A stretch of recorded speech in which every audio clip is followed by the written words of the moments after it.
As the sun slowly sets on summertime here in north central Wisconsin, Friday night lights begin to take center stage. It's time of year filled with the excitement of new beginnings, returning superstars, and the familiar sights and sounds of game day. The season-long journey to Camp Randall Stadium begins with Week 1, and tonight we have the Shawano Hawks and the Wausau East Lumberjacks, and it starts right now on Zaleski Sports. My name is Connor Philby. Thank you so much for joining us here at Tom Stadium in Wausau, Wisconsin, as it's going to be a fantastic matchup here once again between Shawano and Wausau East. We'd like to remind you today's pregame is brought to you by Auto Select, located on Schofield Avenue in Weston. They've been providing dependable vehicle repair, service, and tires for 22 years. With a 3-year nationwide warranty and free roadside assistance, at Auto Select, you're good to go. That's Auto Select on Schofield Avenue in Weston and also on Highway 10 East and Church Street in Stevens Point. Find auto repairs, brakes, tires, and oil changes all in one place at Auto Select in Weston. At Auto Select, you can expect dependable automotive repair from the experts you can trust will exceed your expectations. Auto repair has never been so comfortable with a spacious, clean waiting room with refreshments along with shuttle service and loaner vehicles for your convenience. And ask about their 3-year, 36,000-mile warranty. For your next auto repair or maintenance, bring your vehicle to Auto Select on Schofield Avenue in Weston. In Stevens Point and Plover, at Auto Select, you're good to go. And welcome back once again to Wausau, Wisconsin, August 21st, and it certainly is starting to feel like September, but not quite. The sun coming out here, beautiful day though. A little bit of rain that has been coming in and out, but looking at the clouds in the background here, looking pretty good throughout the rest of the game, but hopefully not jinxing anything. Should be a fantastic night of football. Again, once again at Tom Field in Wausau, Wisconsin. Take a look at both of these two teams. Take a look at how they both performed last season as they are looking to kind of flip the script on what is kind of seasons that they both felt like they probably could have gotten to a higher level. They're trying to get to that higher level this season. Take a look here at the Shawano Hawks. They were 2-8 last season overall, 1-6 in conference. However, they were in a loaded Bay Conference. You got teams like Winneconne, Seymour, Fox Valley Lutheran, and more, to name a few. They're in that Division 3. They had a really a gauntlet last season to get through, and so they're trying to kind of flip the script on that season. And one of the bigger factors here is we've got Tristan Law, who is coming in as a senior this season, and he is starting after the departure of Aiden Rasmussen after he graduated. Last year, he had a small sample size, but was 9 for 16 with 56.2 completion percentage, which is pretty impressive here in high school football. 274 total yards, 2 touchdowns, and did have a passer rating from 241.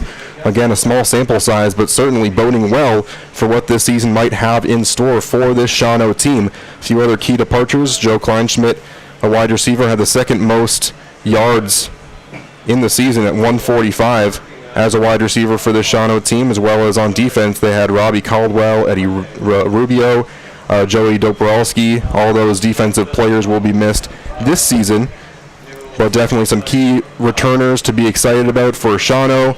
Wide receiver Austin Haling, who led the team in both receptions, total yards, 346 total yards, and 20.4 yards per catch last season. He is going to be a big factor in the passing game this season. And a couple players, Marcus Bresgel and Elijah Senth, those players won't be playing here tonight, but they had an impact on this team last year, and when we see them, will certainly be very impactful going into the rest of this year. Over to the Wausau East side, last year they were 4-6, ended up being 3-4 in the Great Northern. That's another strong team in Division 2. They got teams like Tomahawk, Mosinee, and Merrill that they're playing up against. And the big factor here is Camden Rye. He's coming in this year as a junior, took over as a sophomore in the middle of the season last year, and did have a stat line of 22 out of 61, 36.1 completion percentage for 379 total yards. But you kind of look at that situation. You're coming in halfway through the year, going up against some tough opponents in the later stretch of the season, and when you don't really have that day one, QB1 kind of status, it just kind of changes the dynamic of how you play football, if you really think about it. And so now, coming into a season where he is named day one starter, definitely had an impact on his preparation in the offseason, and just in general, going from underclassmen to upperclassmen has to have a big effect on a guy that has been described as having a cannon for an arm, and kind of looking at warm-up so far, here certainly is the case.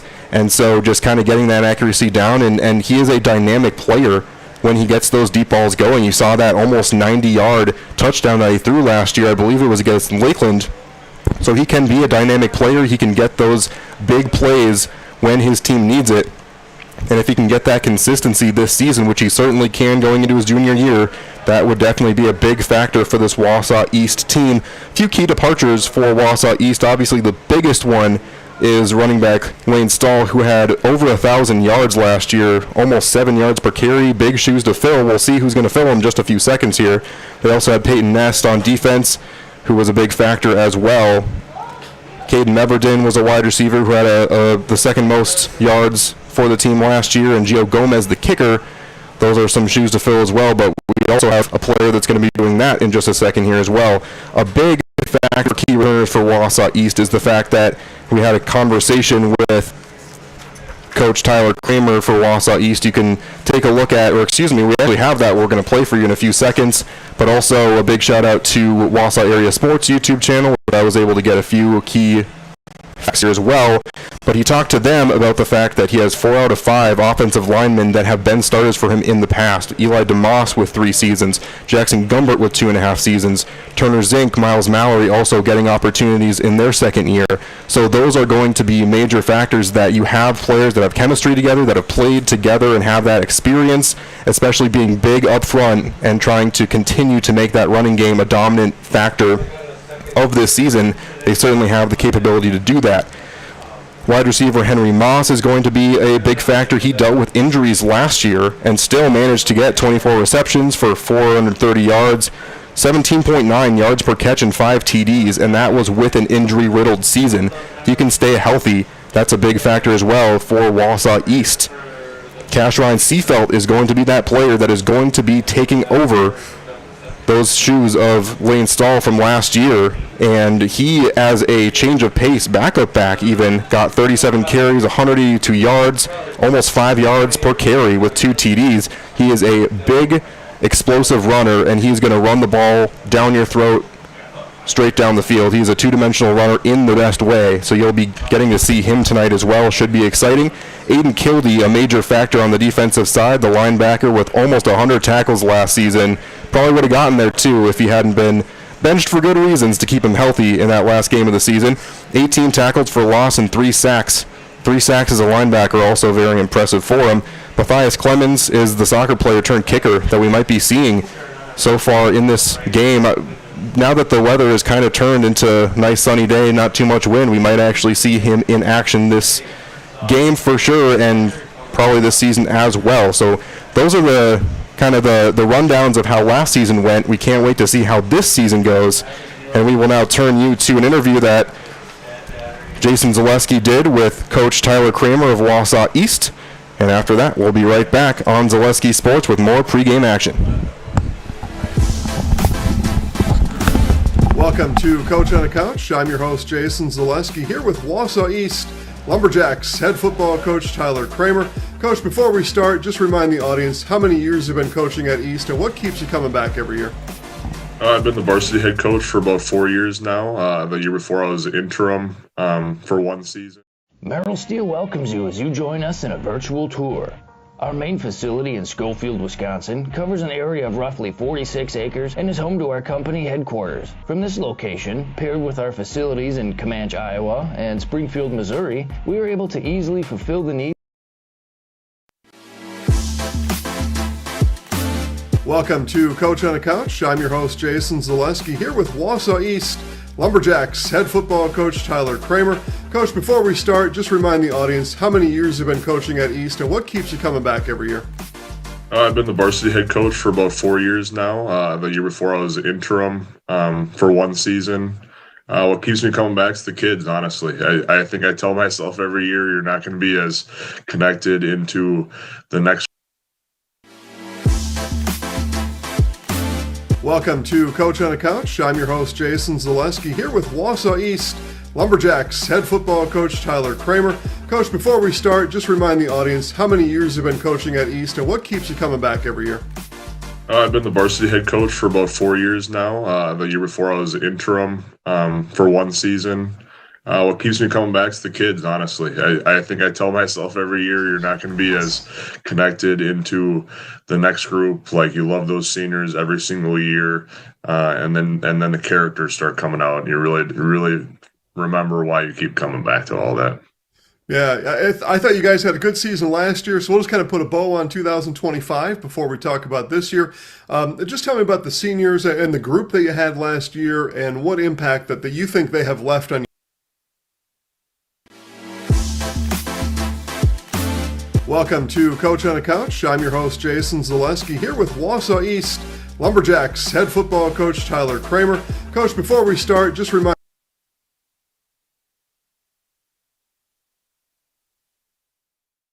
Merrill Steel welcomes you.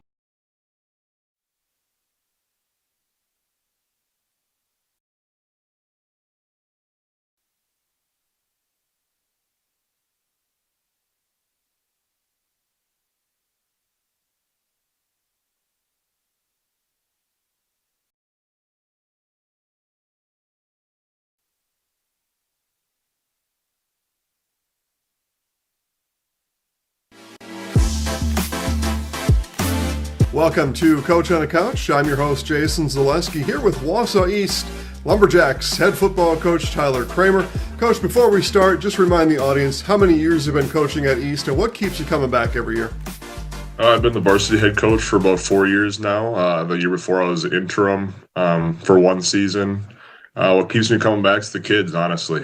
I think I tell myself every year you're not going to be as connected into the next group. Like, you love those seniors every single year, and then the characters start coming out, and you really remember why you keep coming back to all that. Yeah, I thought you guys had a good season last year, so we'll just kind of put a bow on 2025 before we talk about this year. Just tell me about the seniors and the group that you had last year and what impact that you think they have left on your program.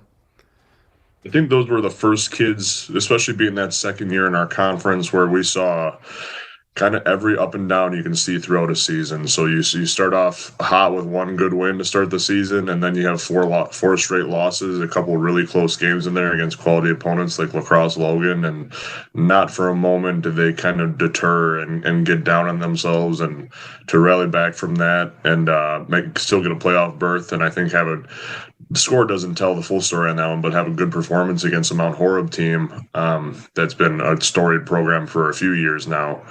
I couldn't thank them more for what they did for the program, and they're all going to be. I mean, there's a couple of them playing college ball now, and all off doing fun things. But I think they're going to be great young men coming up in the next couple of years, seeing what they're doing with their lives.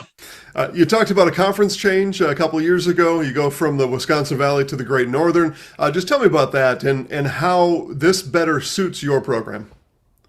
I think the nice thing, and going from the Valley to the Great Northern, and both are great conferences. I think with the Valley, we just saw that even though right now we're kind of the big school in the Great Northern, there are reasons that our enrollment lines more well. I mean, this year we're Division II, but the last 3 years we've been a Division III school, which lines up with the majority of the teams in the Great Northern, where the vast majority of the Valley are Division I's, and some of them are very big Division I teams like DC Everson, Stevens Point.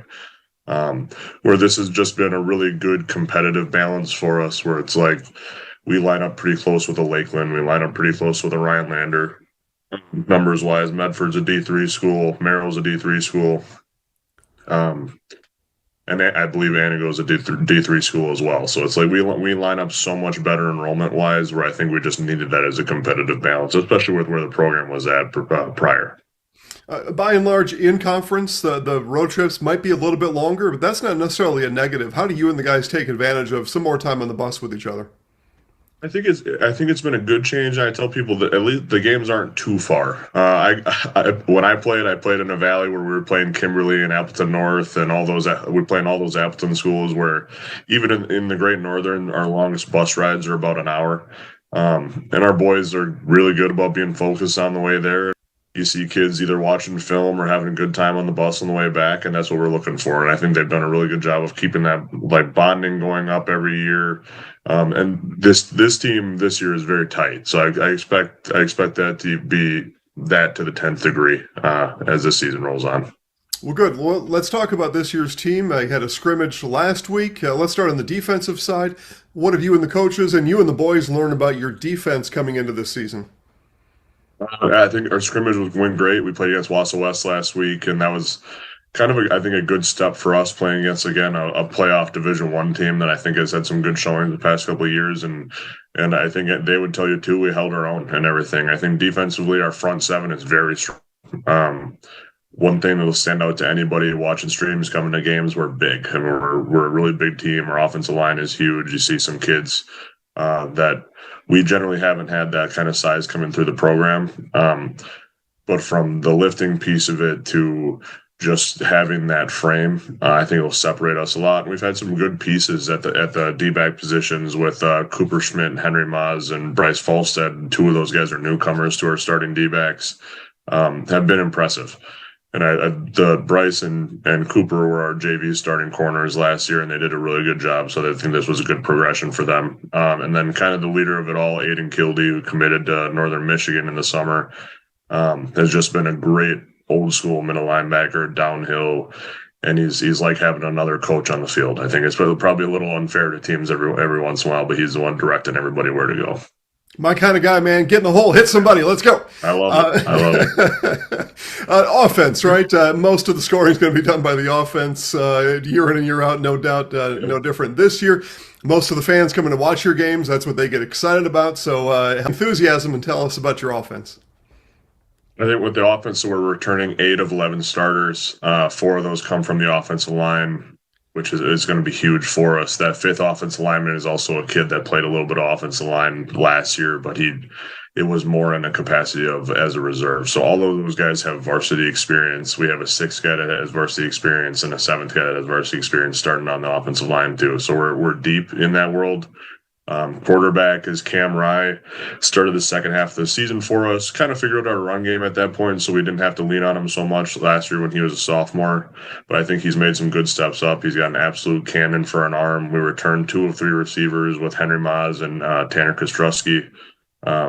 Henry's a special athlete, and I was just talking about it yesterday with my coaches. I think Tanner's made more growth in 2 years from sophomore to senior than I've seen 99% of the kids I've coached. And that 3rd receiver is going to be kind of a receiver by committee position for the start. I think we have 5 or 6 really serviceable receivers on our team right now at the varsity level. And again, at that tight end position, having Aiden Kildee, who's your starting middle linebacker, he'll be rotating through a couple different positions on offense, but it's like having a 6'2", 230 middle linebacker as your tight end when he's smaller than the rest of your O-line. It's a good benefit to us, and I think one person that's really going to surprise everybody is our starting tailback, Cash Ryan Seafelt.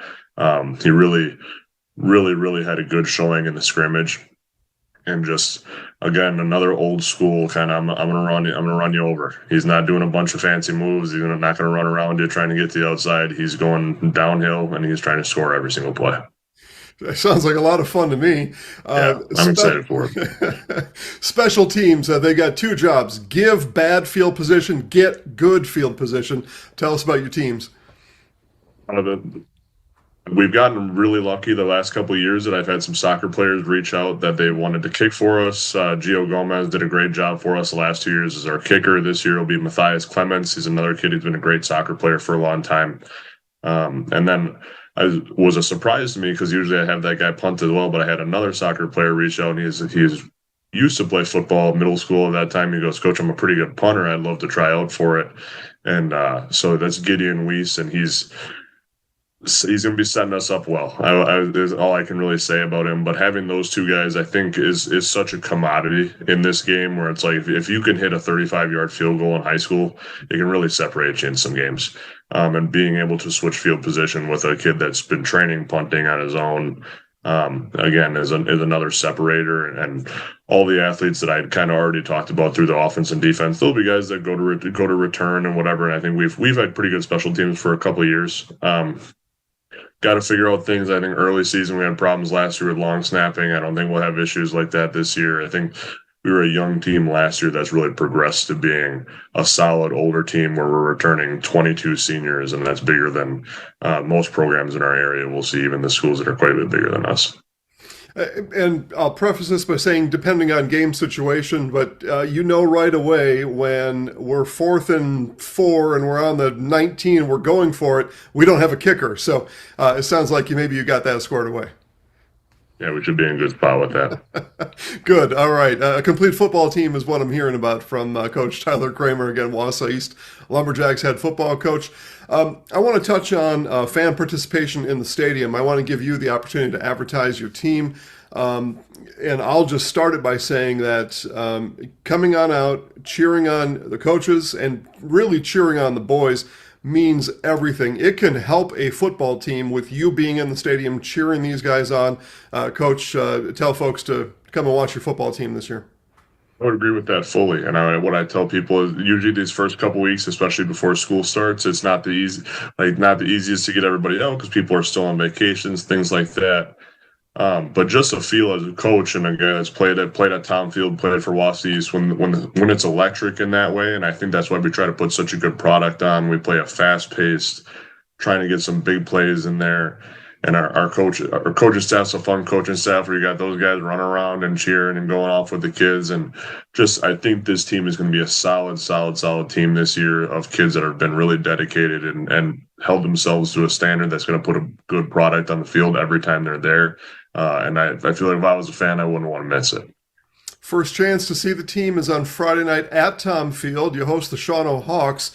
How do you go about prepping for a game and for a team that, I guess like you, hasn't played in a year? How do you go about getting ready for this game? I think what we've done is early on, so into last week, even into the week before, scrimmage stuff. You want to prep for your scrimmage, but I'm big on film, so we're finding any Shawano game that we can find from last year, whether it's on Zaleski or on another streaming site, or if you can get extra tape from somebody else, what's going on with that, and just see who the players are, see who is returning. Obviously, I tell my coaches all the time, you never know how a kid's going to develop in the summer. They could be a JV bench guy and be one of your best starters on varsity the next year. So us not being around them, there could be some real players to something that we've missed. But I think myself and my coaching staff have really gone in to at least understand tendencies and what they're going to be looking to run against a team like us. And we have a good understanding of who their best players are, or at least who their best players were last year that will be returning this year, and the threats that we had to take care of on Friday. Coach, I can't tell you how many times I've heard this. You've probably heard it too in the first week or two. Team A coming off the field talking about Team B, and they're saying, man, who is that guy? He's killing us. We got to figure him out. And that's what you're talking about. 100%. Yeah, there'll be one or two guys that we either missed them on, and especially with scrimmage tape, guys aren't wearing their actual numbers and all that kind of stuff. So it could be a guy that you thought you saw on film, and it's a completely different person, and now you got to adjust a game plan on the fly. I tell people this story all the time. A couple of years ago, I visited a scrimmage. There were 3 26s on the field. 3 guys wearing the same 26. There's probably some strategy in that, though, Coach. First 8 minutes of the game, I think, I think a lot of people agree that's a pretty important. You get to come out and set the tone right away. So what are your expectations? What are you looking for out of your guys during that first, say 2/3 of the game, or 2/3 of the quarter? Control tempo would be number one. I think if we're on offense, being able to play to what style we want to, which is a fast, we're going to hit you in the mouth every single play, whether it's running or passing, and just knowing that there will be a mistake made. Like week 1, week 2 games, I expect them to be a little funky. Some weird stuff's going to happen here and there. It might be an odd fumble. Somebody's going to cramp, all that kind of stuff. And there will be some mistakes made, and how do we rebound from that? But just really sticking to our game. And I know that's cliche and every coach says that, but I think with how this season is going to go, being a team that we're probably going to go to a little bit more run heavy than we've been in the past. I think if we can just stay together and play to our pace of game, especially offensively, we'll be fine. With a team like Shawano, I'm looking at Friday specifically, we want to force them to pass. You put them in passing situations. They're about an 80% run team is what we saw off of last year. You put them in passing situations, just makes it a little bit more uncomfortable for them. And I think with the front seven we have, we'll be able to do that. Coach, you're exactly right. Those second half cramps are a problem because playing football is not the same as playing baseball, and it's for sure not the same as playing Xbox. Those things we know. Definitely. Yeah. All right. Well, listen, best of luck this year, Coach Tyler Kramer, Wausau East Lumberjacks. You're going to want to see him. Get out there and watch. Good luck, Coach. Thank you. I appreciate it.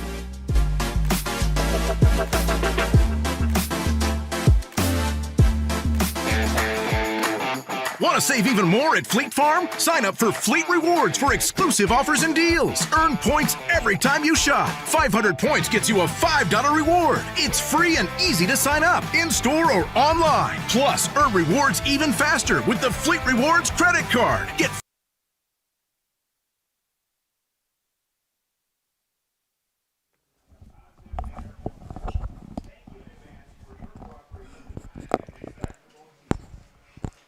We welcome you back here to Wausau, Wisconsin, and Tom Field, as starting lineups are being announced here. And the national anthem will follow.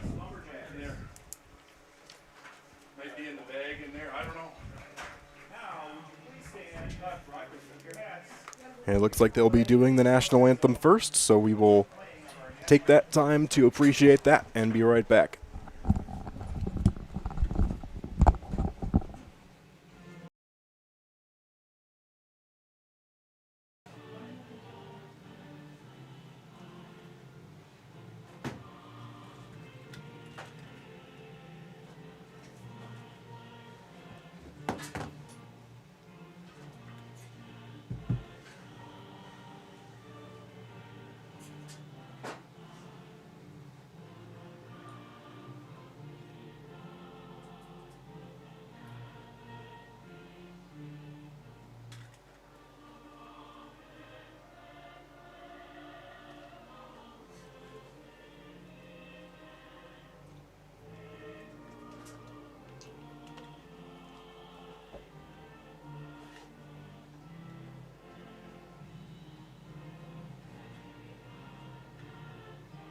Pencil?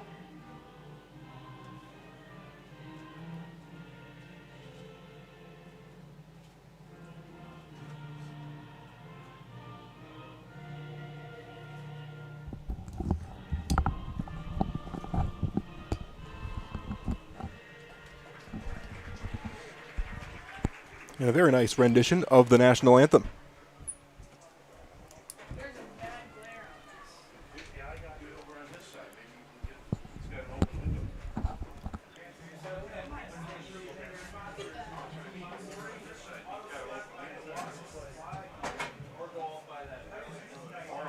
We are just about getting ready here, about 3 minutes away from kickoff.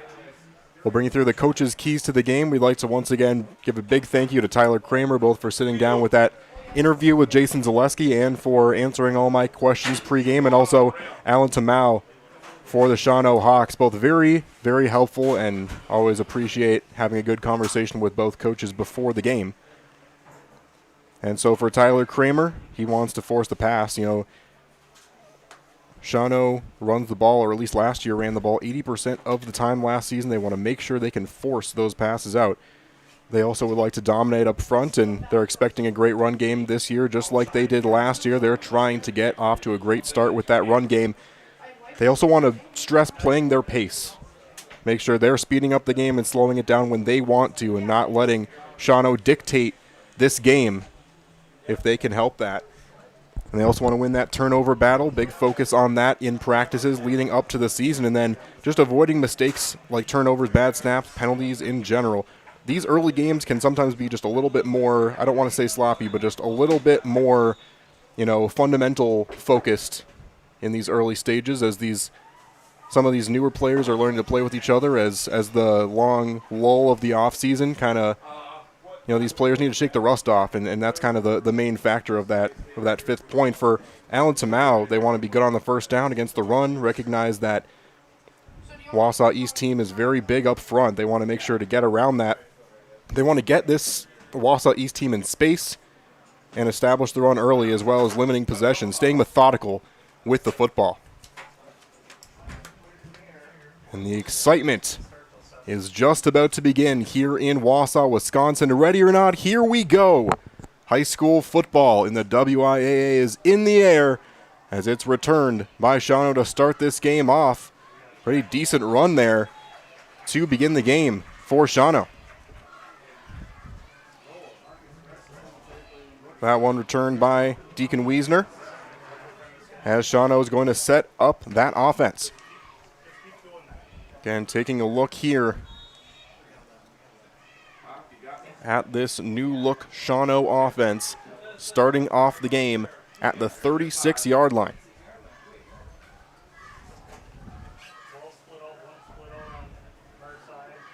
As we see Tristan Law, the starting quarterback for this Shawano team, again, coming into this season.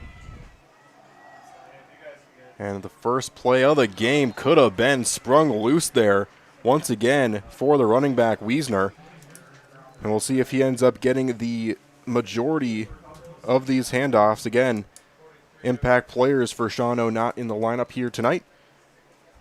And so we'll see if Wiesner ends up being that impact player. That was a nice tackle along the outside to save what could have been a 20 to 30-yard run or more.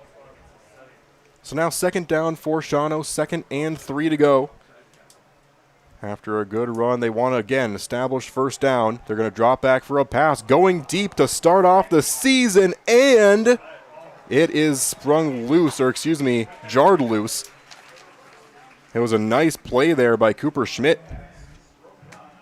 He's a junior playing both wide receiver and cornerback, different points of this game, and that one almost looked like an opportunity to moss the defender a little bit, but couldn't quite come down with it. Would have been a crazy play there to get out of that double team.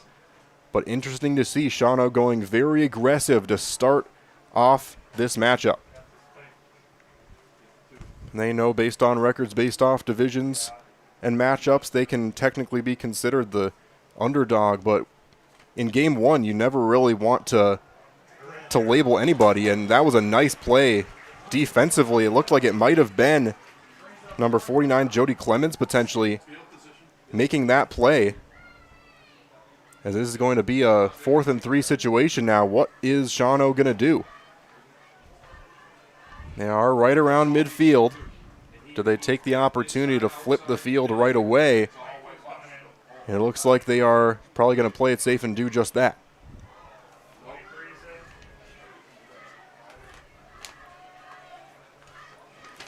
Back to return, Henry Moss, the wide receiver, safety, and punt returner for this Wausau East team. Almost blocked. Instead, it's a nice line drive, deep punt. And we'll see how far Henry Moss can get on this one. Already about 5, 10, 20 yards, and he will be pushed out of bounds, but not before getting a little bit of real estate back to about the 31. And we get the first look here at the Wausau East offense. Once again, led out there by Camden Rye, who took over at the quarterback position about halfway through the season last year, a junior. And again, we'll see what that transition from underclassmen to upperclassmen ends up being for this team.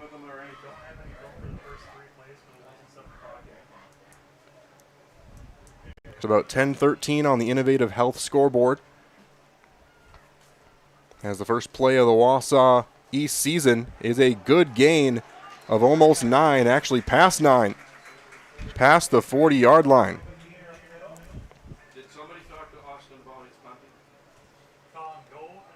And so, looks like they're going to call that a 1st down. Move the chains. Must have been a nice dive at the end of that play to get across.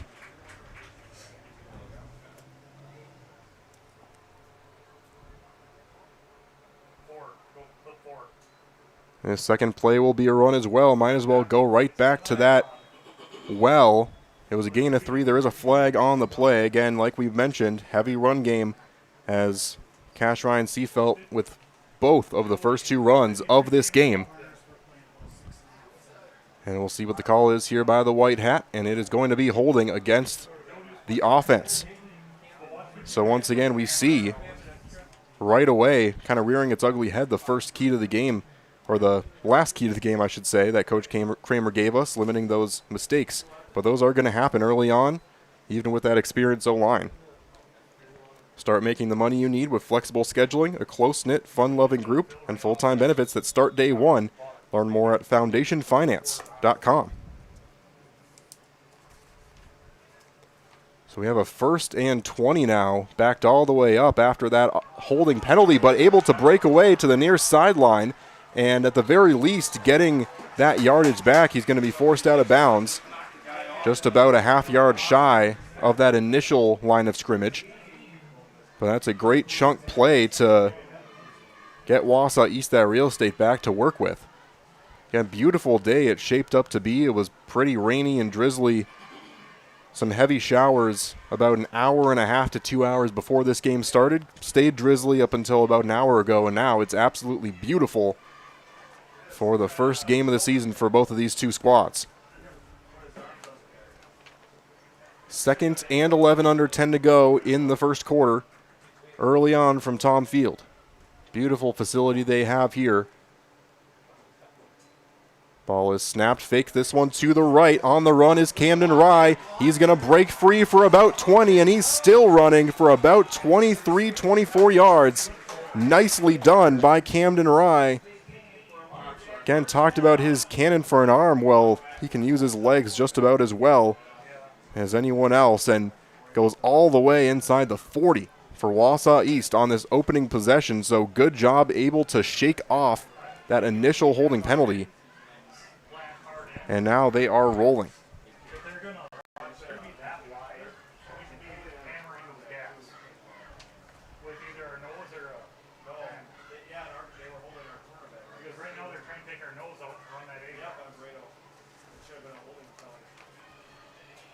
Ball on the 37, trying to keep this momentum as this is a handoff. Going to be about 4 to 5 yards. That time it was, looks like that was Xander Klein. Xander Klein, player that Camden Ryan kind of took over that quarterback spot. And Tyler Kramer's talked all kinds about him and the kind of player he is. He's a captain on this team and understood the role that, the crucial role he plays for this team and the way he's able to kind of fit into pretty much any spot. And so taking that transition so graciously and just being a great teammate. Picks up a nice gain there. And now on 2nd down, wide open opportunity. And he almost has daylight here. He's going to almost break away, still fighting through. He had to fight through 3 or 4 players before finally being taken down. And what a play that was for Wausau East. They're going to hurry up to the line. And they're going to take advantage of this and break through into the end zone. And it looks like that was Cash Ryan Seafelt for the first touchdown of the season for Wausau East. Or was there a flag? There, it looks like there was a flag on the play. That was a hell of a block by Tanner. That was a hell of a block by Tanner.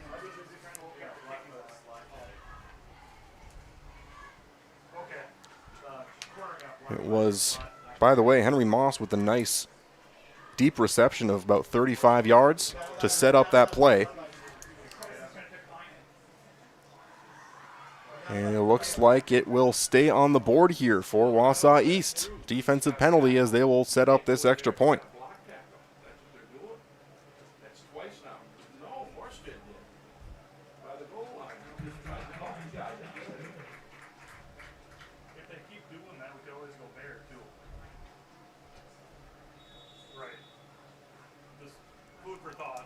And this one is up and through as we see the first kick through the uprights from Matthias Clemens, that soccer player turned kicker. Wausau East on the board first. Here from Tom Field. We'll be right back on Zaleski Sports. Take your education out of the classroom and give New Spaces a spin.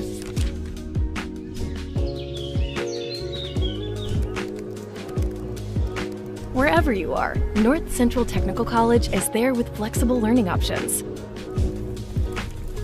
including rolling start dates and 100% online classes. Earn your degree around your life.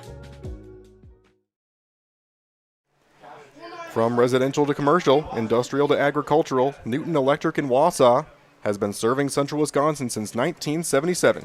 Give them a call or find them online at newtonelec.com. That's newtonelec.com. Back here at Tom Field, as Wausau East gets on the board first, they're going to let that bounce through for a touchback. As Shawano's trying to get back on track, they had a nice first down play, just couldn't quite get it done in the trenches after that point. See if they can stay consistent with that run game. As we saw Deacon Wiesner taking the majority of those carries. We have 12 guys up there, Coach. We have 12. We have 12. We have 12. We have 12. And racing to get off the field there, had 12 players on the field. But a nice job, heads up play, getting that guy off the field. Ryan Dickman with nice hustle to prevent the penalty. Excuse me, that was Quincy Williams. It was Wausau East that almost had that 12-men penalty, as that is a nice run for about 9 yards on that play. Shawano, once again, they stress the importance of first downs on the defensive side, but it's just as important on the offensive side when you're trying to win that battle of the trenches. You want those early gains so you don't have to kind of fight from behind on those second and third downs when you are such a run-heavy team. It's all about consistently good carries. You don't always have to go for that home run. Just keep pushing against this powerful offensive line and try and make good things happen. And trying to run along the outside here, able to cut through. The ball is loose, and who has it? He's not respecting our blocking inside. He wants to bust it outside right And it looks like it is still Shawano ball. Nicely done to get back on top of that, and a nice first down for Shawano as the clock continues to run down to 8 minutes.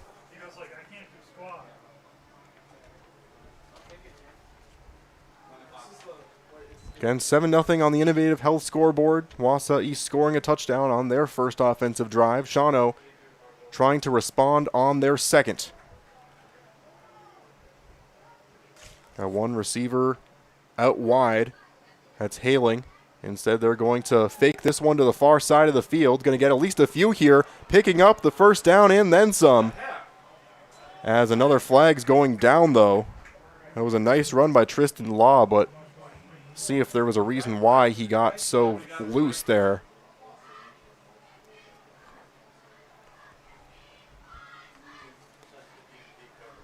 And doesn't look like the refs are moving the ball quite yet. And see, they're letting Shawano stay in the huddle for a little while here. Now they're going to be moving the ball back.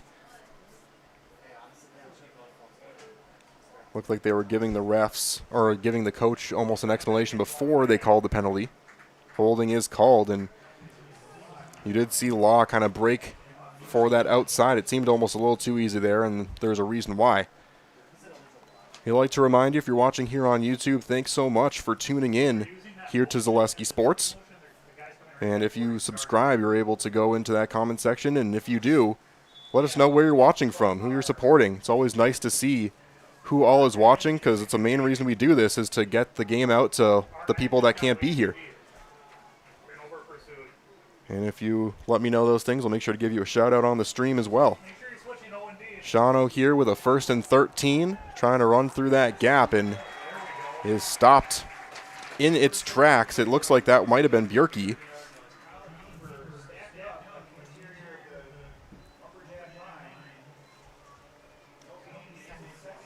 And so that will set up a 2nd and 12. Did gain 1 yard there on the run.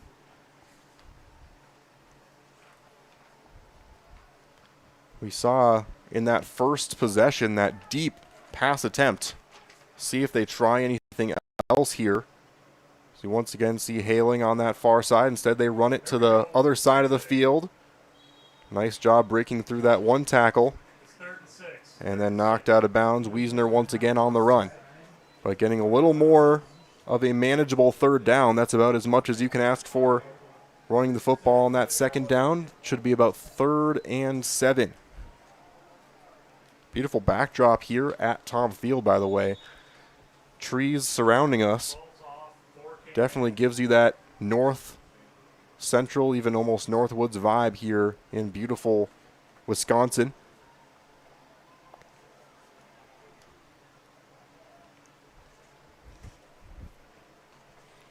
And looks like there's a little bit of a clock management going on there. Brews Brothers has been bringing you award-winning burgers for lunch and dinner since 2013. Open 7 days a week with a lineup of cold drinks. It's all at Brews Brothers, just off of Highway 29 in Weston.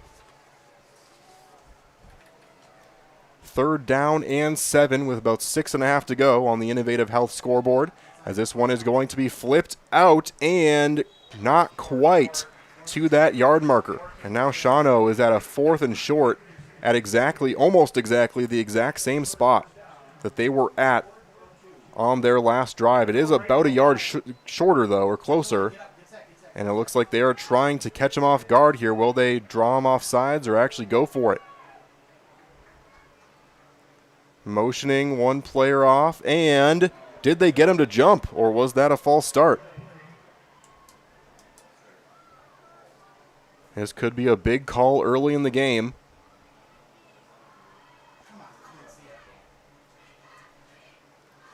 And looks like the refs are all going to gather and confer here.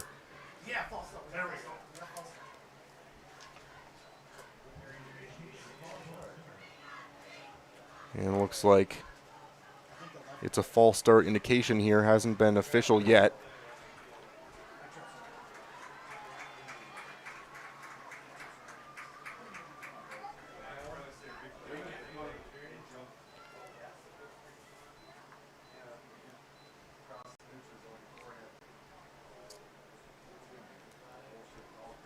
And now we get the call from the White Hat. It is going to be a false start. And that's going to set up a punt here for Shawano. Now at Sherrill Tire and Auto Service, starting as low as $49 on Starfire tires, plus price match guarantee on all tire brands. When it comes to tires, look no further than Sherrill Tire and Auto Service in Stevens Point, Wisconsin Rapids, Marshfield, and Weston.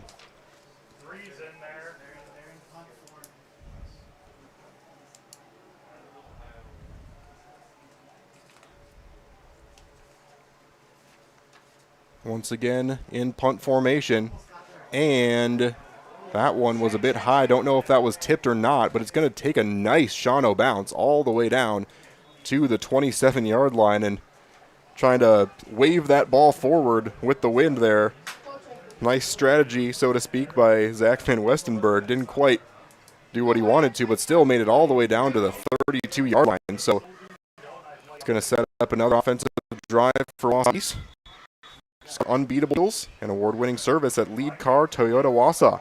Your full-service destination for everything Toyota, including our state-of-the-art collision center. Find us on North 20th Avenue in Wausau.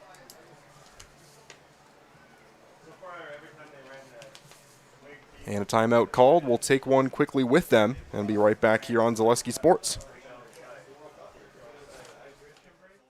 Good evening, folks. Matt LePay here. Ridgetop Exteriors is kicking off your roof replacement like pros. Old shingles off, decking down, ice and water guard set. Textbook protection. Underlayment follows. Sealed tight like an O-line. Valleys flashed. Shingles installed row by row. Captain ventilated. The crew scoops every nail, leaving no yard marker behind. This project's wrapped. Your turn to call the play at ridgetopexteriors.com. Welcome back here to Tom Field. in Wausau, Wisconsin. Once again, a great facility here. Great turnout for this first game of the season.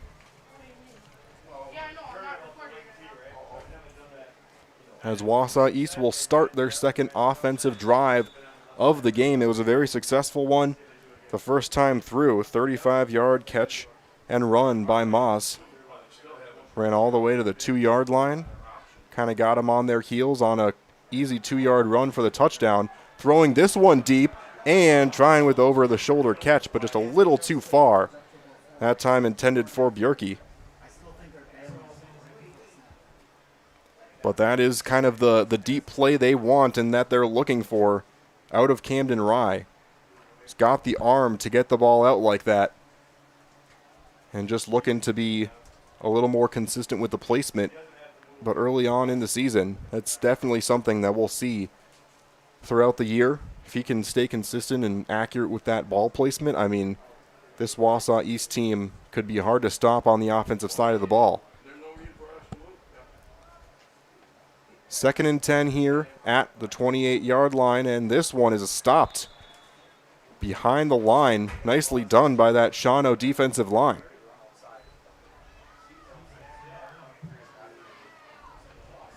And it might have been potentially number 53, Moloch, involved in that play for Shawano. A couple other players as well. And now a 3rd and 10 here for Wausau East. We'll see for the first time them kind of with their backs against the wall offensively and forced to pass. Dropping back here, throwing one and right into the hands, but not quite intercepted there.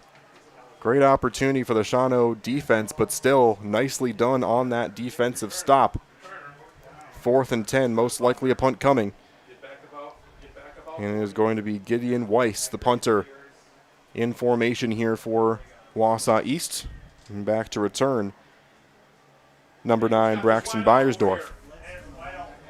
Have a wide out, wide open over there. And now it is covered. Could have been disaster there, but able to cover it in time. And now kicking this one a bit high. And we'll see what kind of bounce it takes. It does take a Wausau East bounce, but still ends up right around the 44, 45-yard line.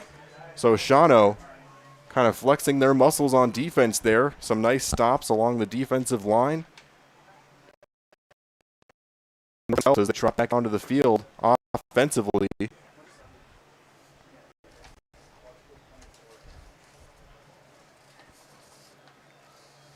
Churches, schools, clinics, food plants for nearly a century. The Bose & Company has built them as your construction manager and general contractor. Collaborate, construct, build value every day. The Bose & Company, boseandco.com. That's BOSONCO.com.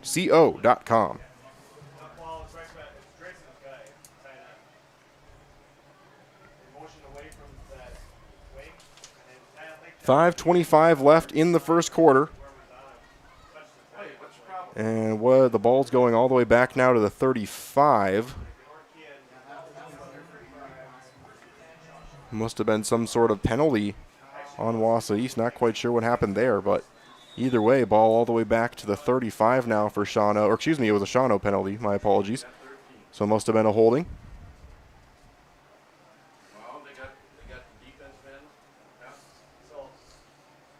Shawano still down 7-0 on the Innovative Health scoreboard, and now absolutely stonewalled behind the line.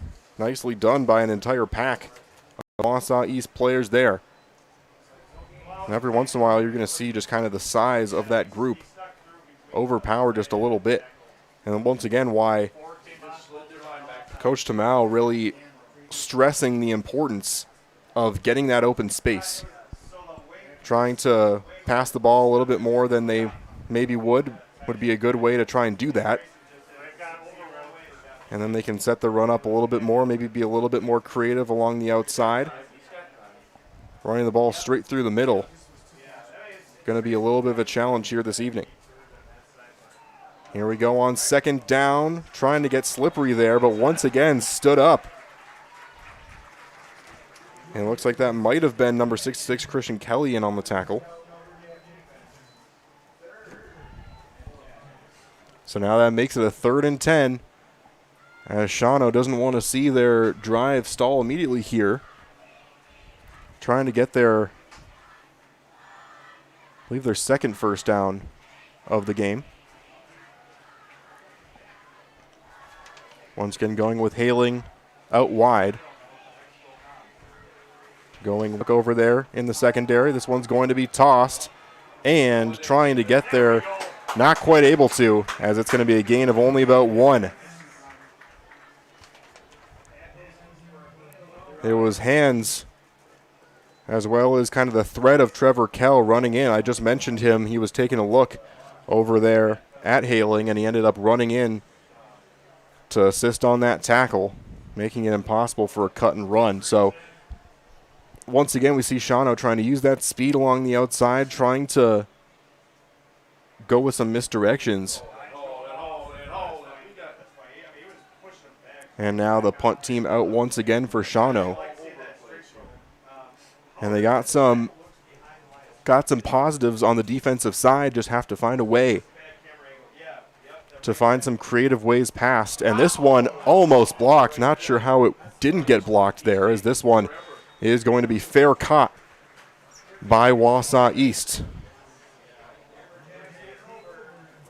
So once again, we'd like to thank you for tuning in here to Zaleski Sports. Had the first couple kickoff games of the season on Thursday. And it looks like we have our first comment here, watching a mile north of Lambeau Field. Rooting for the Lumberjacks. So you go number 4, Bryce Falstead, and they love you. Thank you for that comment. Love to see the support from all over the state, outside the state, anywhere you are. We appreciate you watching and hope we can get you the best broadcast possible. First run of the drive for Wausau East. Gain of about a couple. Maybe about 1. And we talked about, again, Wausau East wanting to dictate kind of the pace of this game. So far, it's kind of felt like they've done that. Dominating time of possession so far, even only being up by a touchdown in this first quarter. And they're really forcing Shawano to slow down their game offensively by just kind of shutting down that run. 1-2 yard runs at the most and not letting those big plays by. And now 2nd and 9, coming up in the last 2 minutes of the first quarter. End around to the far side of the field. Getting another 2 or 3, and it'll set up a 3rd and medium off the end around run. Looked like that was Bjerke.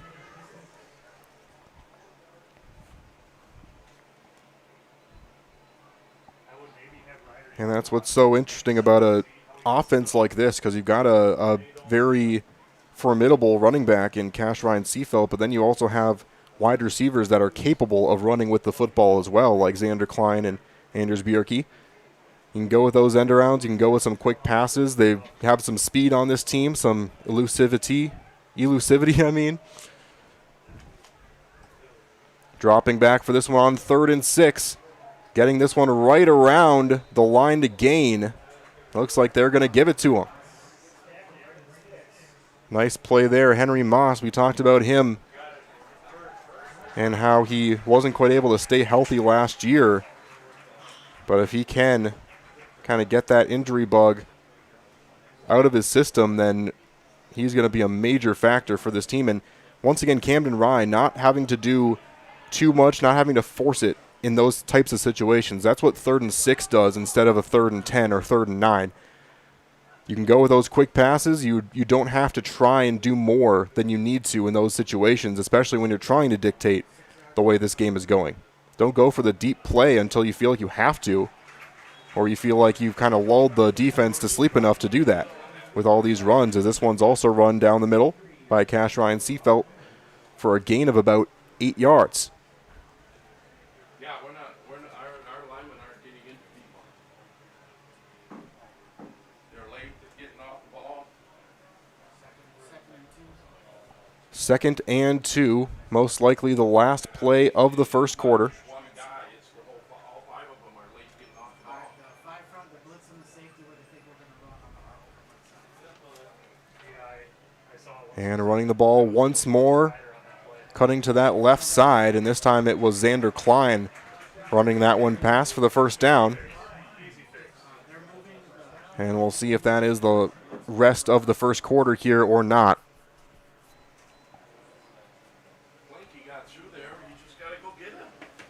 And it looks like they will let these last few seconds tick away of the first quarter. And so we will take a step aside. You are watching Zaleski Sports, presented by Lead Car Toyota of Wausau. Culligan Water delivers. From your first call, to your first sip, to your first soak. Culligan, give us a tap. The only water that comes with a van. At the Granite Shop, we take great pride in what we do. We offer high-quality natural stone granite as well as a huge selection of man-made stone. With full slabs as well as a variety of partial remnants, you'll have no problem finding the stone that was meant for you. Our high-end, high-quality granite, quartz, and marble is perfect for any kitchen, bathroom, or remodel need. We are locally owned and operated on County Road C near Stratford. We service all of Wisconsin.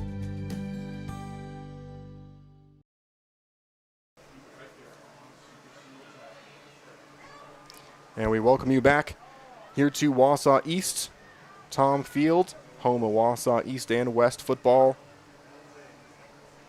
And a beautiful facility here, nice scoreboard. And beautiful grass, beautiful trees all around. Once again, just makes you feel like you are in the Northwoods, as we are, or close to it anyway.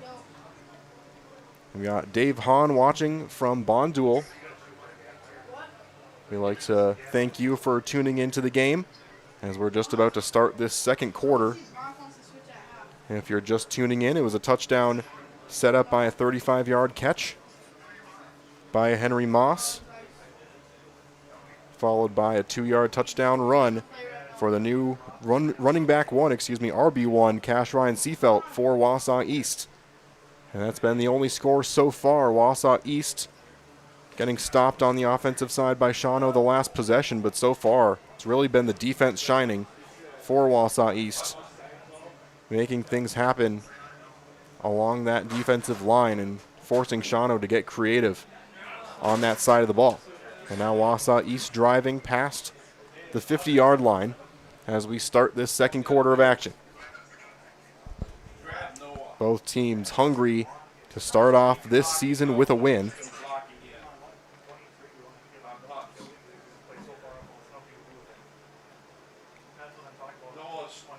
Two wideouts on the near side of your screen, two on the far side as well.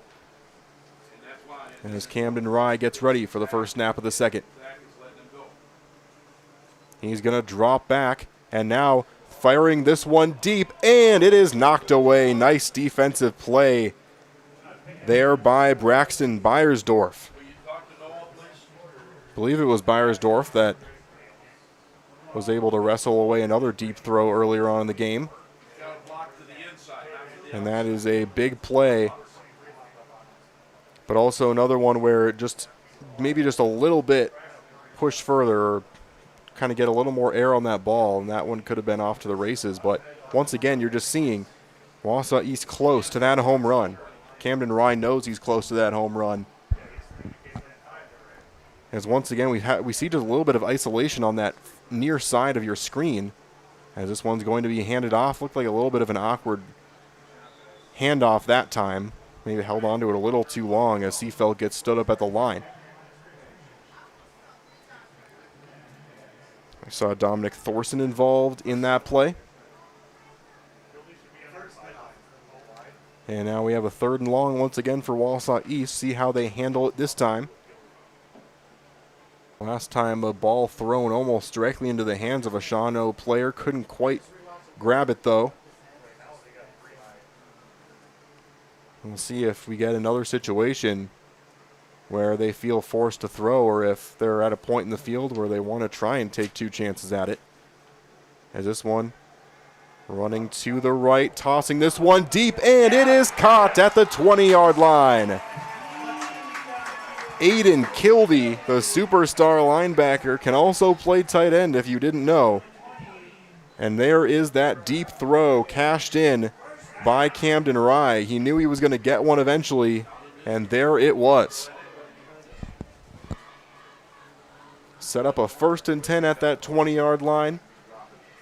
Still just over a minute gone in this second quarter on the Innovative Health scoreboard, as Wausau East trying to be the first to score in the second quarter as well.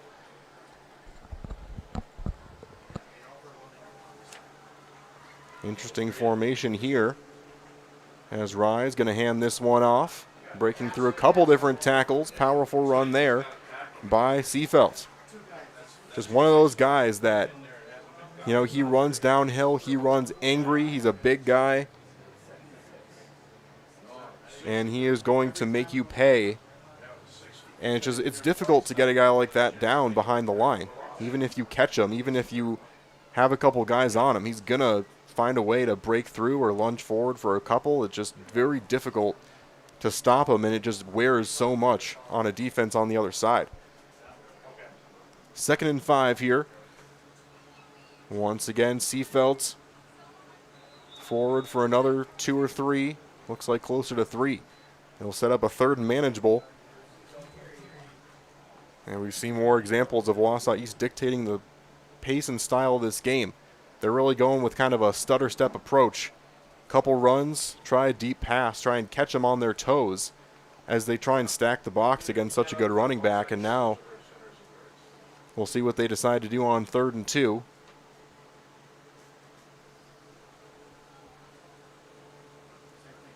And this one dropped a little bit, and trying to run it now himself is Camden Rye, and he's going to be tackled short of the line to gain.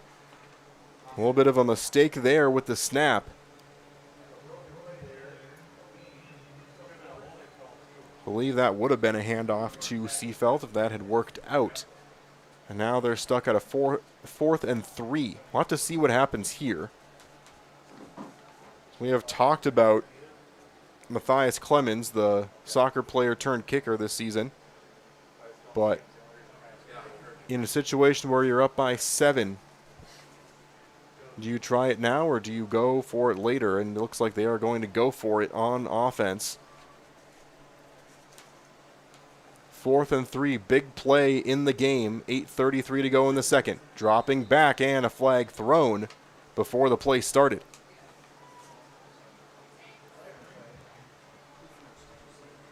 And it is going to be a false start against Wausau East. And a tough one to swallow for Wausau East. And now out comes the kicker, Matthias Clements. We're going to get our first look at him. He's going to be trying this one for, don't know how good my math skills are, but it looks like this one's going to be at least 35 to 37 yards. And that is confirmed by a PA. Looks like about 35 yards. Thank you to him. And here we go. The kick is up, and it is, just off the bottom of the crossbar. So a good attempt there by Matthias Clements, the first attempt of the season. Not quite enough leg on it, and it's going to be a turnover on downs as Shawano breathes a sigh of relief. They're still right in this one, only down 7. And now we'll see what they can do on the offensive side of the ball. Stop at Tommy's Express Car Wash. Keep your vehicle clean with the help of the Tommy Club membership. Tommy's Car Wash in Claremont Avenue, on Claremont Avenue in Eau Claire.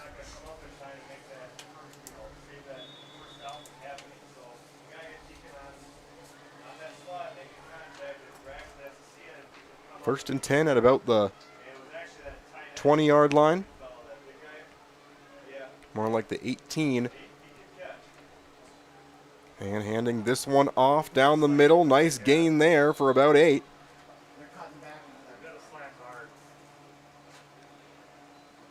And he kind of just cuts in and has to find a hole. And if he can find it, I mean, this is one of those runners that can really make you pay if he can find that Hole and Wiesner. Second and 2. A little bit of trouble with that snap as well. The ball is on the ground. And who's got it? Potentially a big mistake here. But no, looks like Shawano will retain possession. We've seen a couple kind of fumbles with the snap on both sides of the ball. And again, it's just kind of that rust you got to shake off in the first game of the season. But all in all, it's been pretty clean in terms of what you expect to see week 1, both of these two teams. As this one is going to be stopped, stonewalled about a yard and a half behind the line. Another one of those plays where you can't even give credit to one or two players because that entire D-line was all over the play. As that's going to set up a 4th and 3 and probably just a little too far back to try and go for it here. Shawano at least can kind of take solace in the fact that they're still only down a touchdown after that defensive stop on the other side. But kicking the ball or punting the ball off from the 25 or 27, have to see how good of field position Wausau East gets here. About a 6.5 to go in the second quarter in a low-scoring affair. It's a fake and not even close. And he is going to try and get away, but he's not going to get there. And looked like they were trying to catch them napping. And walking off to the sideline there, Bryce Falstead. And he looks to be okay, but yeah, I think that was something that maybe later in the game, but I mean up 7, I just don't know, or down 7, I mean.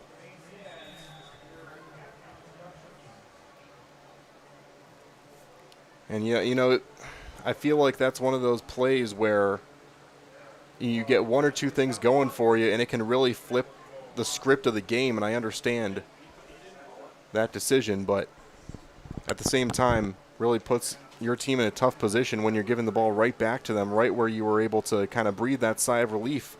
You just stopped them so close to the end zone, and now they're right back where they were. And you need that spark, you need that big moment. But at the same time, you've done a pretty good job. 3 out of the 4 drives, you've stopped Wausau East.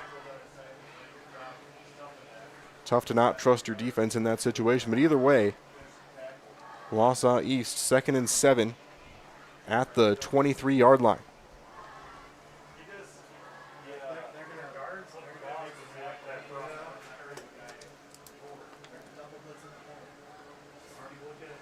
And going to be smothered there as a sack by Shawano. Looks like it was Deacon Wiesner that was in on that one, as well as potentially Dominic Thorson. Both of those players hugging each other on that play to set up a 3rd and 14.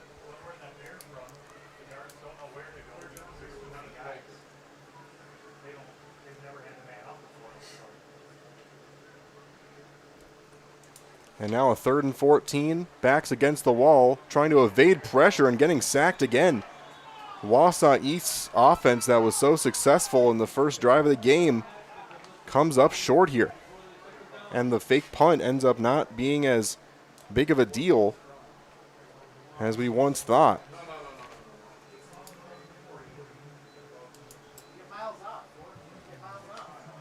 And they're going to give the ball right back to Shawano, as it looks like it's going to be Beiersdorf back there to return. And again, continuing this low-scoring affair, both teams kind of trying to find their rhythm here in the second quarter. Even only up a touchdown, it felt like Wausau East was dictating the tempo. They were dictating time of possession. They were kind of sitting pretty for a while there. But Shawano still needs to find something on offense to try and get back into this one, as they're going to find about the 15-yard line on that return.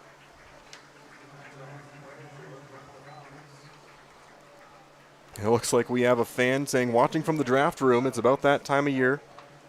Fantasy football, I'm assuming. You know, I'm not going to cast any aspersions on anyone doing a fantasy draft, and I know schedules are tight, but I mean, you got to draft a little closer to the season. There's been times where you can really get screwed over on a player getting injured in training camp right after you drafted him. Anyway, back to the game. There's a timeout called. We'll take a break and be right back here on Zaleski Sports. Welcome to the competition where only the best healthcare plans rise to the top. Megasure. Presenting Paperwork Pound Cake, a half-baked plan with flaky service sprinkled on top. Ooh. Next up, Security Health Plan. I call this one the Sweet Security. It has high-quality coverage folded in, and it's frosted with award-winning local service that's sweet but never sugar-coated. That's a slice of better. Chef Security, congratulations. Truly the recipe for better. And we welcome you back to Zaleski Sports. Football season starting up this week. Plenty of other sports on the docket. Got volleyball action. I'll be calling a volleyball game on Tuesday. And also some soccer action coming up as well. So plenty of action on Zaleski Sports, besides just on Thursdays and Fridays. But great action so far here tonight in a low-scoring affair between two teams that are looking for some rhythm offensively. Another fumble. It's going to be fallen on top of, though, by Shawano. But again, just kind of a second and 11 that you don't want to see here. Just under 4 to go in the first, or excuse me, the first half, the second quarter, I should say, as Shawano not quite in the position where they can, you know, run any clock down, because, I mean, as much as they're trying for the touchdown, if they find themselves in a third down situation, they have to look at the fact that Wausau East might have some time. So want to try and at least pick up a couple first downs. But this Shawano team really wants to find the end zone by the end of this first half. Plenty of time to do it if they can find a couple plays that work for them. As this one's going to be faked and trying to toss this one back. They're going to wind up even further down the field and tackled down. And a nice play made there. And it looks like that was number 36, Cooper Schmidt, that made the play. And it's like we see a player with a little bit of a limp there on the Shawano side. We'll just see how that's going throughout the rest of this drive. But 3rd and 17, tough situation now for Shawano, as again, they're trying to get creative with these plays, and you can't blame them because, you know, it's just so difficult to face this team right down the middle when you're running the football. Now this one running off and almost, and this one is intercepted. Was it caught? Yes, it was. And that is Aiden Kildee. We've talked about him. The linebacker was going to be a factor in this game and throughout this season, and he comes up with a big interception with 2:18 left to go. Very untimely for Shawano. I mean, this is a situation where even if you are finding a player there, you're not going to get the yardage you need.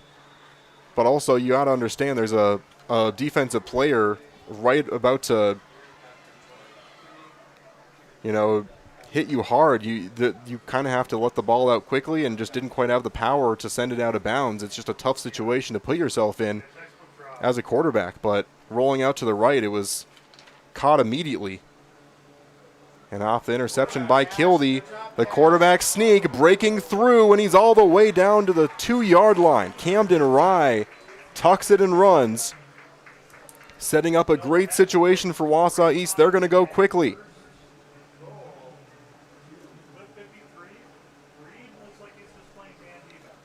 Taking this one, running towards the touchdown, and they've got it. And that is Seafelt once again.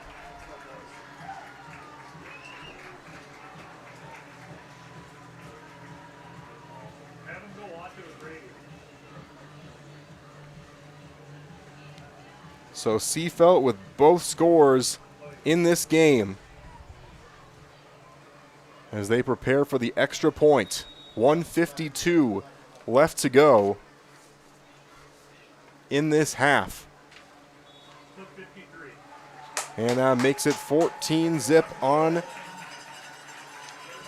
the Innovative Health scoreboard. Wausau East takes that interception and immediately capitalizes on it.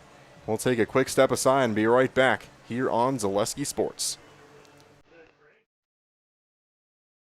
I knew I wanted to start an agency that honored those small town values like relationships and service.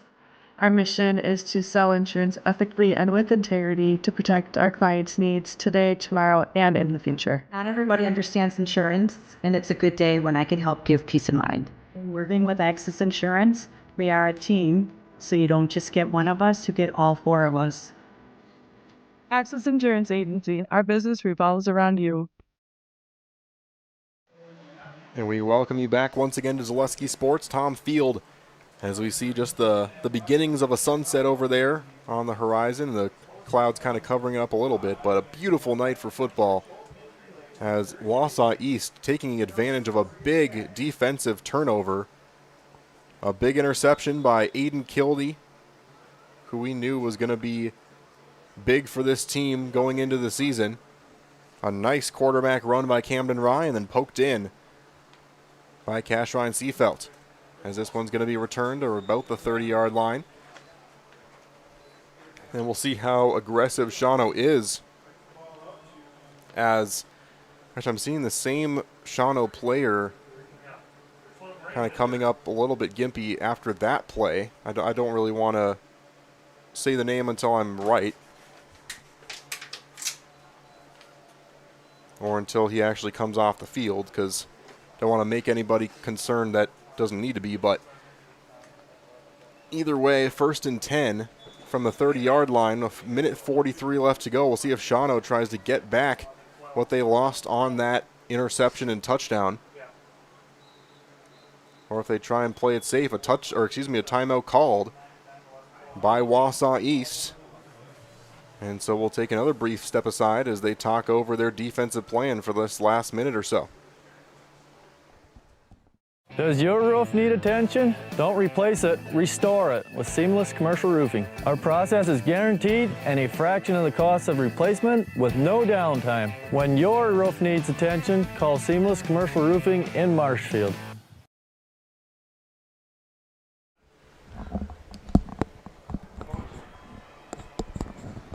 Welcome back here on Zaleski Sports.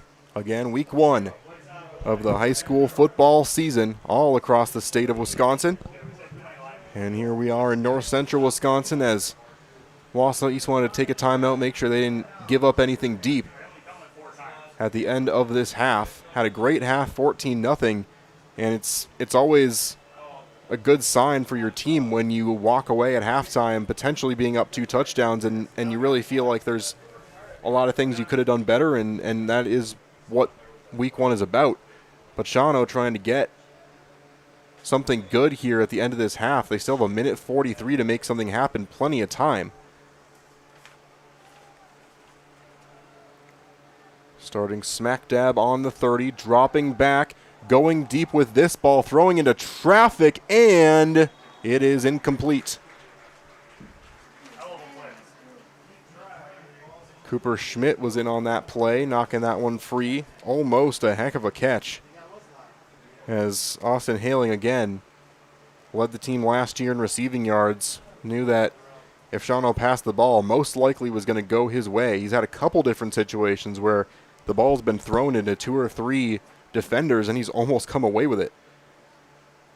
It feels like he almost was going to have to be a big playmaker in the second half to try and mount a comeback. Another snap, that kind of a miscommunication between center and QB there, as it's fallen back on top of. And now I would expect Wausau East, and yes they do, to call a timeout, try and get the ball back and make something happen in the last minute or so of this game, or of this half. So we'll be back in just a few moments again on Zaleski Sports. Is it time to replace your old gutters? Call Schwartz Seamless Gutters and protect your home with new seamless technology. No seams, no leaks. With free estimates in 2 days or less and workmanship guaranteed, our service is as seamless as our gutters. Excuse me, is this carpet stain resistant? No, doesn't seem like it is. Sorry. For advice from real flooring experts and huge savings on stain-resistant flooring, visit Carpet One.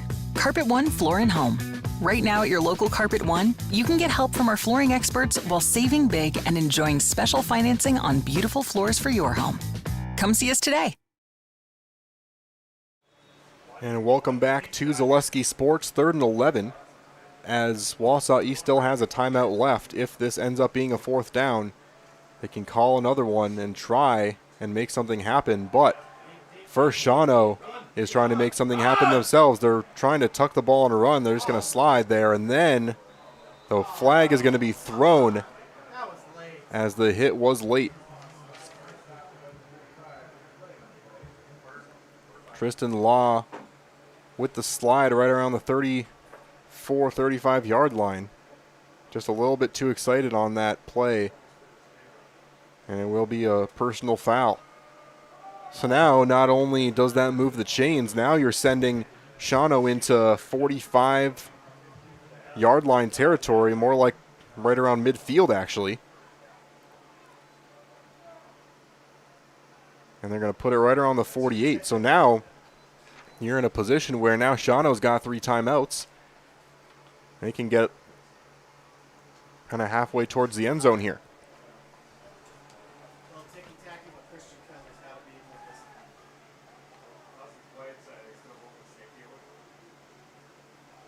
And that's another one of those plays, you know, week 1. Sometimes you don't quite pull up quickly enough. Sometimes you go for the tackle, don't realize too late that the quarterback went for the slide, and just something that obviously no bad intent there.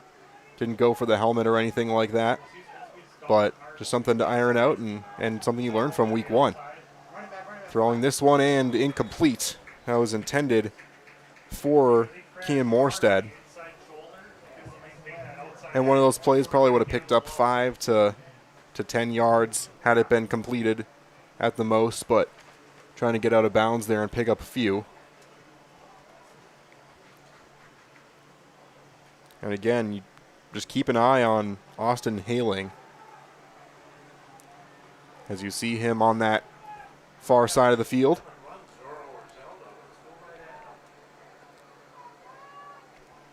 And nice play design here. Henry Moss there in the safety position, just keeping an eye on that side of the field as running this one out towards the far side of your screen and getting caught. As the clock continues to run now to about 1 minute, and see what Shawano decides to do here. They're at a 3rd and 10, and with Wausau East having a timeout left, they decide to go hurry up here, but still take some time off the clock instead of calling a timeout. They're going to run this one inside. It's going to be stopped at around the 47-yard line, and with 40 seconds left, Wausau East is still going to call its final timeout. And not quite sure when it was officially awarded to them. But either way, Wausau East going to try a couple deep throws to see if they can get into field goal range and give another opportunity here to Matthias Clemens, or even try for a deep touchdown throw, but it's going to have to be quick with just under 40 seconds left to go. But it's been a good first half as Wausau East is getting a good start to their season at home. Again, great crowd, great atmosphere here at Tom Field. It's just a classic feel to this stadium, and all the sights and sounds of game night in the air. So great to be back in the booth. You know, since some of the scheduling things and time issues with baseball starting so early, I haven't been able to call a game since March. So it's so great to just be on the mic in general and be back with you on Zaleski Sports. And like I said, going to be calling some volleyball, soccer throughout the season. Make sure you tune in all season long. I'll be calling pretty much every Wausau East game all season long, home and away.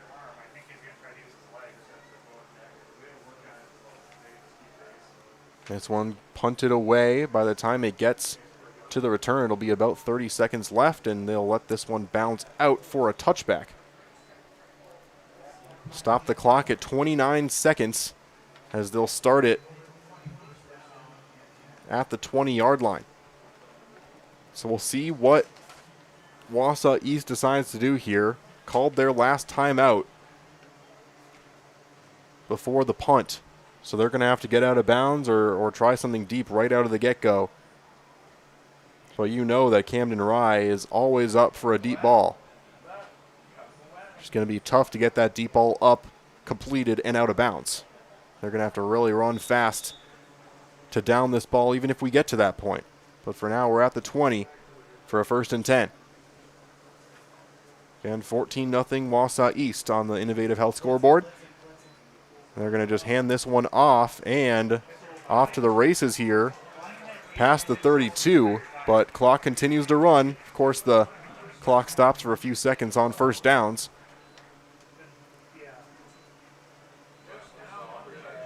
But now the clock running, 20 seconds left, and they're waiting on the play call as the clock continues to run, and it looks like they are going to take this one into the locker room. But Wausau East, the defense, the main story for this team going into halftime, up 14-0.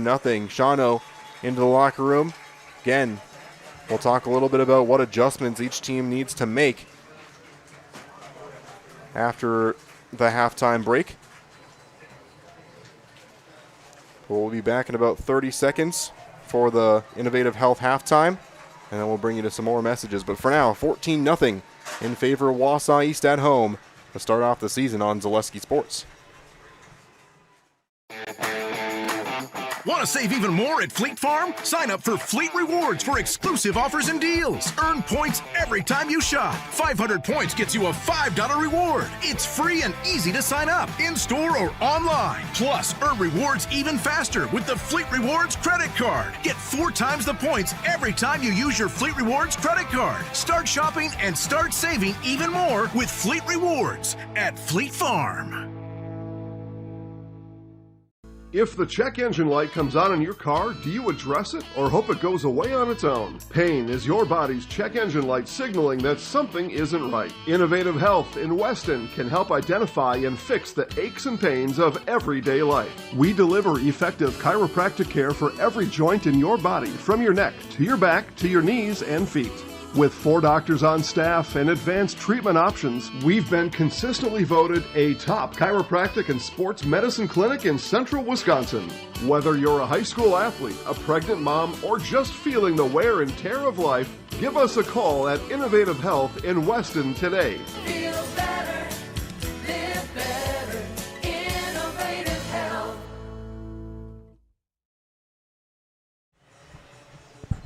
And a welcome back to the halftime break, the Innovative Health halftime, as we take a look at both of these two teams and kind of the story of the game so far. It was a quick start for Wausau East, the very first offensive drive of the game for them. It was a nice 35-yard catch by Henry Moss, followed by a 2-yard run for Cash Ryan Seafelt, taking over some big shoes from last season, and the senior stepping up and big-time performance so far in this first half. Shawano kind of struggling to, get in a rhythm. They had a few good plays here and there, had a couple good gains here and there, but just not quite able to get any chunk plays going, not really able to get multiple 5 or 6 yard runs in a row, and not really able to get close to hitting any sort of home runs either.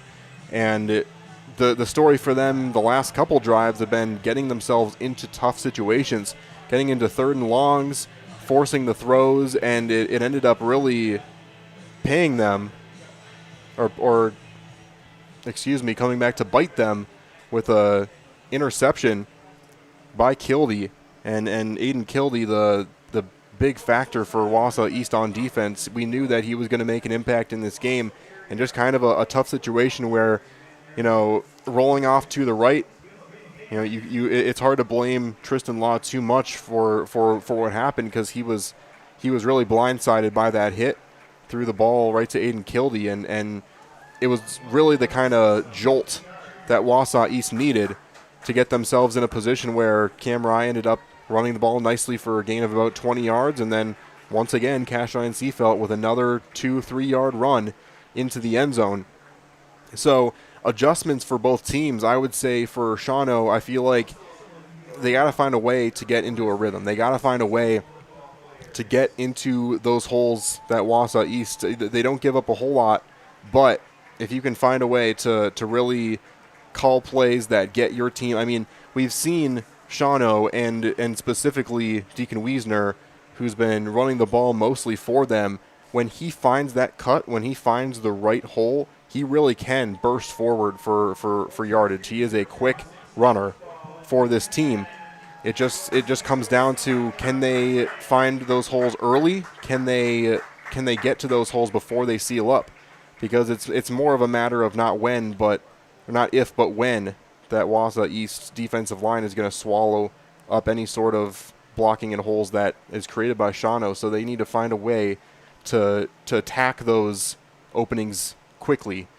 Either that or find ways in end arounds or creative plays. They've been trying those plays. It feels like they're going to have to score in big chunks, hit a home run or two in order to get back into this game. For Wausau East, they've been playing a good game so far, especially defensively, but I think the big thing for them is if they can play some more fundamental football, that can be really the way that they can open up this game even more, because we saw a few kind of fundamental mistakes. The late hit on the quarterback late in the game or late in the half could have given them some opportunities to have a little more time in that last drive to finish out the half.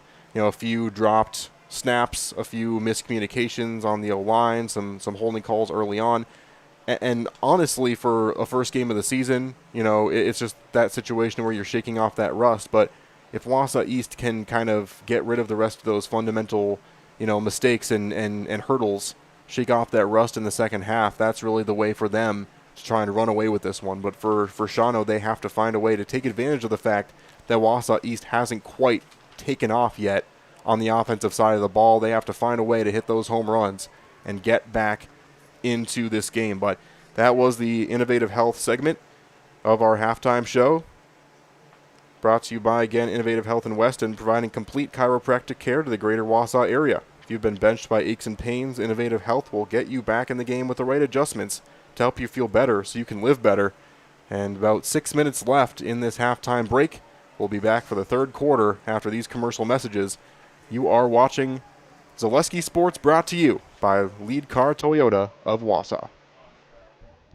We have team members in our lives, whether it's this or that or friends, and he's my team member that looked for my best interest. And he said, we're going to get you up walking without the walker. And I'm like, oh, really? And he says, yeah, we are. I'm really grateful from the bottom of my heart to Shai and his staff, because they made the impossible seem possible. Call to set up a free, no obligation evaluation. Next Step Prosthetics, the fit for you. If the check engine light comes on in your car, do you address it or hope it goes away on its own? Pain is your body's check engine light signaling that something isn't right. Innovative Health in Weston can help identify and fix the aches and pains of everyday life. We deliver effective chiropractic care for every joint in your body, from your neck to your back to your knees and feet. With 4 doctors on staff and advanced treatment options, we've been consistently voted a top chiropractic and sports medicine clinic in central Wisconsin. Whether you're a high school athlete, a pregnant mom, or just feeling the wear and tear of life, give us a call at Innovative Health in Weston today. Feel better, live better, Innovative Health. Hey, this is Brian Butch, former college and professional basketball player, here with a message from Abbey Bank. Safeguard your personal information and join us for Abbey Bank's free shred day on Wednesday, August 5th from 8:30 a.m. to 4 p.m. at any Abbey Bank location. Shred your confidential documents for free, and while you're there, help make a difference. Bring a non-perishable food or hygiene item to support your local food pantry. For full details, head to abbeybank.com. Abbey Bank, where they make banking about you. This ad is sponsored by Abbey Bank, member FDIC. The first tube was bent in 1968 back in a garage by our house. Shortly after that, we moved into a rented space in a machine shop. Moving into this building in 2000 at 90,000 square feet. So right now we sit at 165,000 square feet. 150 employees. Every day we look at how grateful we are to be where we are, but we never forget where we started. Here at J&D Tube Benders, we're a full custom hydraulic tube manufacturer. We can do anything from a simple bent tube component to a fully welded assembly. Hey, this is Brian Butch, former college and professional basketball player, here with a message from Abbey Bank. Safeguard your personal information and join us for Abbey Bank's free shred day on Wednesday, August 5th from 8:30 a.m. to 4 p.m. at any Abbey Bank location. Shred your confidential documents for free, and while you're there, help make a difference. Bring a non-perishable food or hygiene item to support your local food pantry. For full details, head to abbeybank.com. Abbey Bank, where they make banking about you. This ad is sponsored by Abbey Bank, member FDIC. The auto service specialist at Sherrill Tire and Auto Service can change your oil, fix your brakes, align your vehicle, make that check engine light go away, and more. Great service from great people at Sherrill Tire and Auto Service. Find your location at SherrillTire.com. Here at Brickner Motors, in Little Chicago, we will help you order your brand new Chrysler, Dodge, Ram, or Jeep, and get it equipped the way you want it, in the color you've always dreamed of. Whether you choose from our in-stock selection or order factory fresh, quality vehicles at competitive prices are what keep people coming back again and again. Make the drive out to Brickner Motors on Little Chicago's northeast side and let our family take care of your family. You can count on us. The quality materials that was used when the house was built were below builder grade. I wanted to do something a little exciting, add a little bit of color, a little bit of texture. The Infinity team took time to get to know us. He wanted to know what we wanted. Once he saw my design, he says, well, let's make this happen. It's a big project. Just changed the whole look of the house, and it looks like a brand new home. The Infinity team treated us like we were their family. I would recommend Infinity to anybody.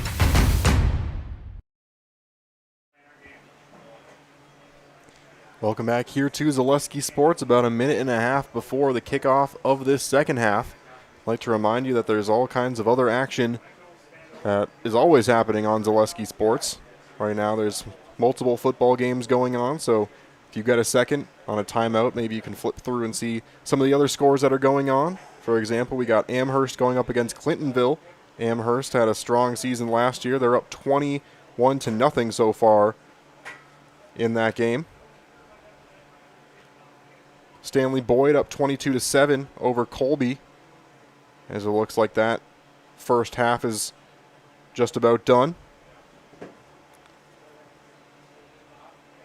Manawa and Pacelli played each other, looks like yesterday. So plenty of action going on, and again a reminder, all kinds of sports. Pacelli, by the way, winning that one 31-22 yesterday over Manawa. But all kinds of sports going on, not just football. Volleyball starting up next week. Soccer starting up soon after that. And so a lot of great stuff starting on Zaleski Sports. And really it never stops for Zaleski, because even in the summertime, plenty of baseball going on. In the spring, high school baseball, and then, of course, the Legion and town ball games that were going on throughout the state of Wisconsin.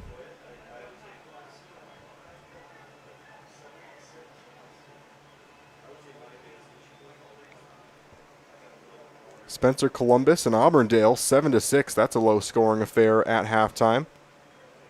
Well, we got about, looks like 10 to 15 games going on all at the same time, so I won't go through every single one, but make sure you check in on a few of them if you can. If you're watching on a laptop, you can tune into a different game on your phone, make kind of a makeshift Sunday NFL ticket situation on your devices.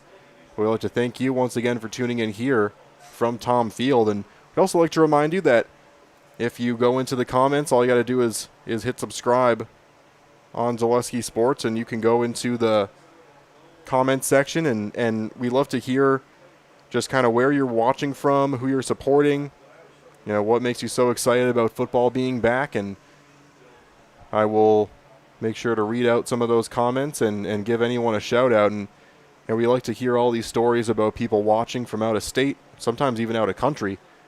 Remember back when I was calling games in Minnesota, we had soccer families that were watching from Europe. And so it's always great to be able to stream these games, always great to be able to give fans that can't quite make it here to Wausau or here to the stadium opportunities to watch the game. And so it's just great to have football back, great to have this atmosphere back, and crowd has been great all game long as we are about a minute and a half away here from kickoff in the second half. But I'd like to remind you this game sponsored by France Propane.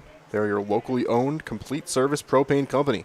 They've served all of central Wisconsin for over 2 generations. Learn more at francepropane.com. France Propane, local, quality, family.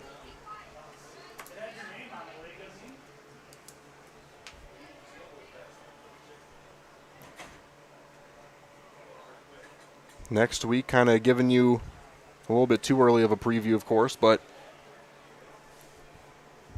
I'm calling pretty much all of the Wausau East games home and away this season. That means taking a trek over to La Crosse for La Crosse Logan and that battle. That was a good matchup last year. That was won by, I believe, 8 points. Wausau East dropping that one and hoping to avenge that. So that'll be a good one coming up next week as well.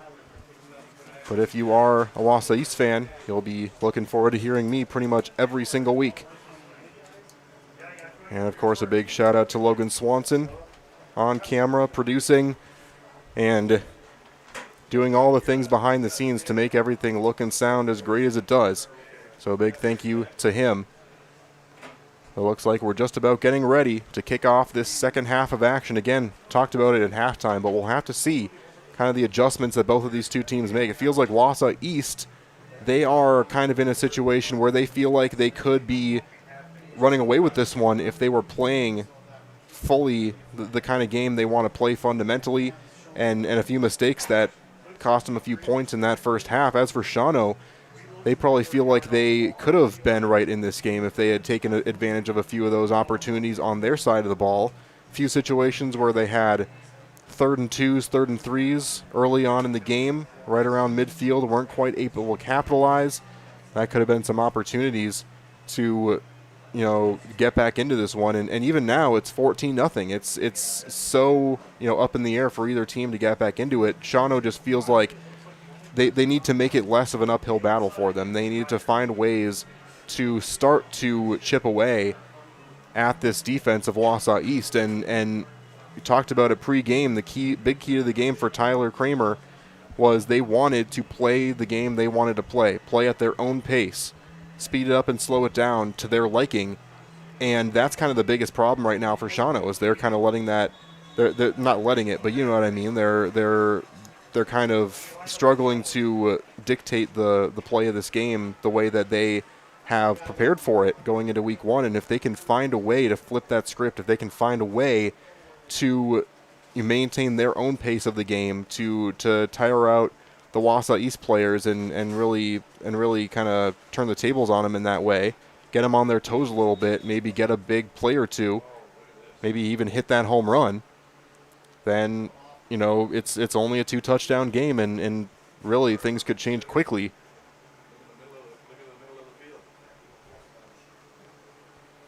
And so getting ready to kick off for the second half. 14-0 on the Innovative Health scoreboard.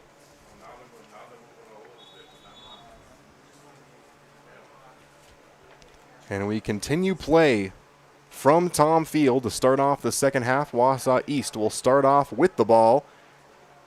Return from around the 5-yard line, cutting through a few different players, cutting to the near side of the field, pushed out of bounds right before the 50-yard line. Henry Moss not just making an impact on the offensive side, also with a beautiful return there to set up good field position for Wausau East.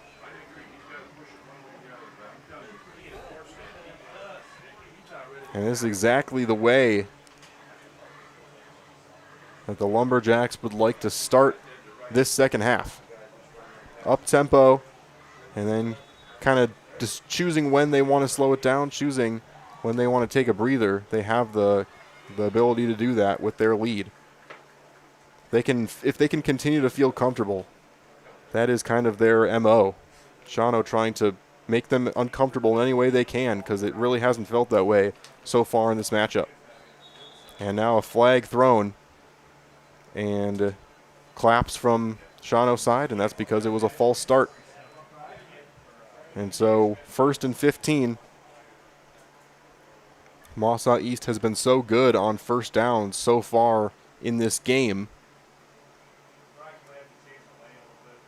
And it really only has been these situations where they have false started or committed holdings that have really put them in difficult situations and had first and longs that they couldn't quite get back from. That's really the only times that they haven't felt comfortable on first down so far this game.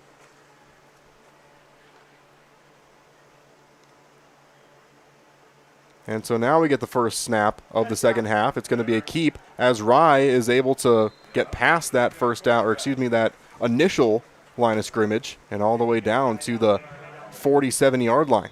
So not only does he get that real estate back, but he's able to get up to about a 2nd and 5. There is a player down, however, as they're going to rush out to take a look at him. And as they, looks like we don't need to come away. He's right back up and making his way off the field. Hopefully it was a cramp situation. And usually when you see a player up that quickly, it is, but we'll have to keep an eye on him. That is number 63, Miles Mallory, a junior lineman for Wausau East. He is taking it slow off the field, but we'll keep an eye on him throughout the course of things, as it's now a 2nd and 5. Again, that nice run by Rye eliminates the false start and puts him in pretty good situation on the other side of the field. Trying to make a cut there, but he'll wind up right around the line of scrimmage. Cash Ryan Seafelt has been great so far in this game.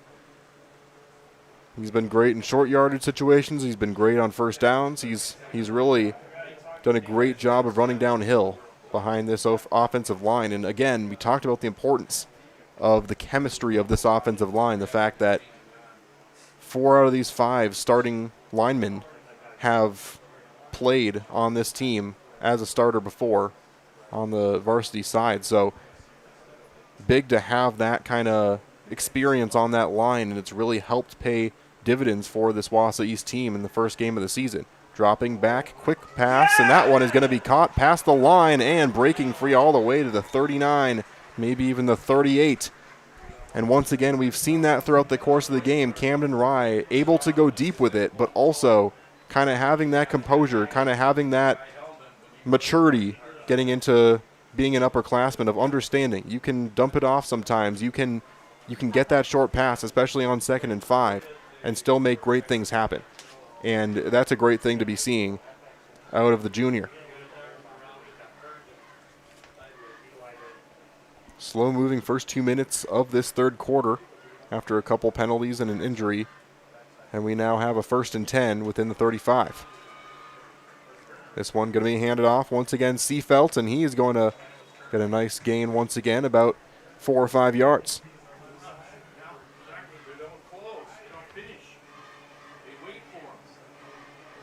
Another key to the game for Coach Tyler Kramer was to win the turnover battle. So far they have done that as well with that big interception at about the 20-yard line. That set up that touchdown run by Seafelt on the 2-yard run. Cam Rye with a nice 20-yard run to set that up on the first play of that drive. It was a very short-lived drive, as this one once again dropping back. Rye going for it all, and it's just overthrown. And that's one where, you when you're on the Wausau East sideline, it looked like a trip, but from up here, it looked like kind of just the turf monster. Not the turf monster, the grass monster kind of got him. Plus, it was about 5 yards past him as I'm looking at the replay on my screen, and it looks like that was the right call there to not call that pass interference, just a trip up there. But it is a 3rd and 6 here, an interesting part of the field, should they not get this. It's like Shawano is looking to blitz as dropping back is Rye, and this one's going to be caught, trying to make a move past the line, and he does, getting even more out of it, down to about the 11. Fantastic play, getting excited about that one. Tanner Kostrowski. It isn't about how many times I say someone's name, it's about the impact you have when you have the ball. Tanner Kostrowski, the senior wide receiver, with a big play there, as he was initially caught behind the line, but was able to make a nice move around the defender and get this team just outside of the red zone, or outside of the 1st and goal territory. This one's going to be run to the far side of the field, and a nice tackle to catch him there. That was Drayson Escalante, it looks like, the junior defensive back. And one more cut there. I think he might have had the speed to go for the distance, so nice play there to force a 2nd and 8 now, with 8:20 left to go on the Innovative Health scoreboard.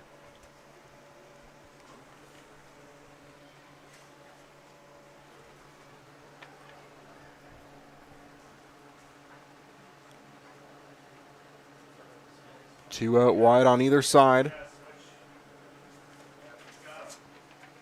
Dropping back is Rye, and he's going to toss this one, cutting across, can't quite bring that one in. As Moss couldn't quite get his hands on that one.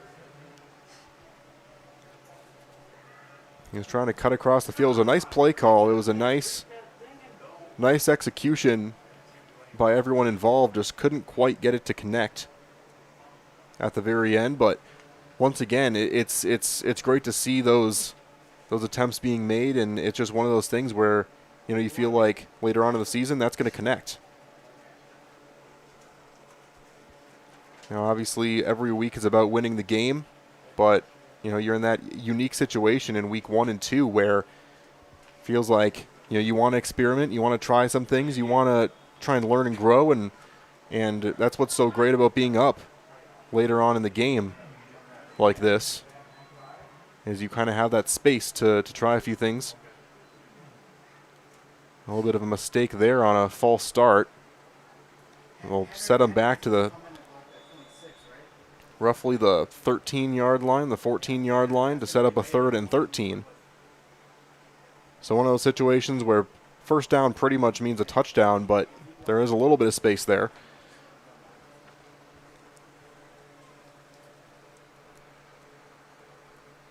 Dropping back here, tossing it to the near side of the field. It's going to be caught, and he's got daylight to the end zone. And how about it? Aiden Kildee makes his mark. Once again, the big interception earlier on. Also had a big catch in the first half, and now he's got himself a touchdown, a 14-yard reception to make it 20-0 with the extra point upcoming.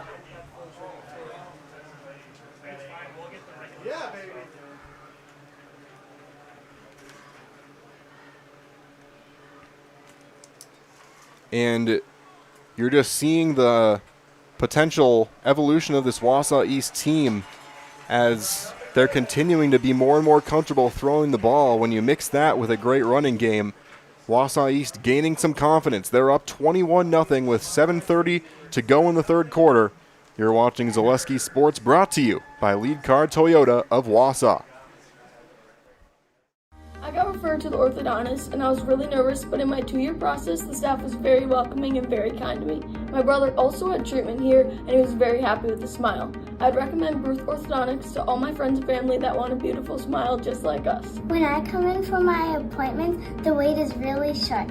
All of the workers are very kind and sweet. They try to make sure that everything in my mouth is just right after my checkup, and Dr. Bruce is very nice. I'd love the opportunity to meet you and transform your smile. Call us to set up your free consultation today. Welcome back to Tom Field, 21-0 in favor of the Wausau East Lumberjacks as they're looking to start off their season with a win here at home. Still plenty of game left to go, however, as Shawano is trying to work back onto the field here on offense after this kickoff. I'd like to thank Brennan Becker for watching the game. Says, great wall of bulk, let's go O-line. They have been fantastic so far in this game for Wausau East. You got Julie Philippi watching from Lakeville, Minnesota. Great game and great announcing. And then also Brennan Becker also responding saying watching from Canada. So there we go. We got an out of country watcher. So thank you so much for watching. It's been a great first week so far of action.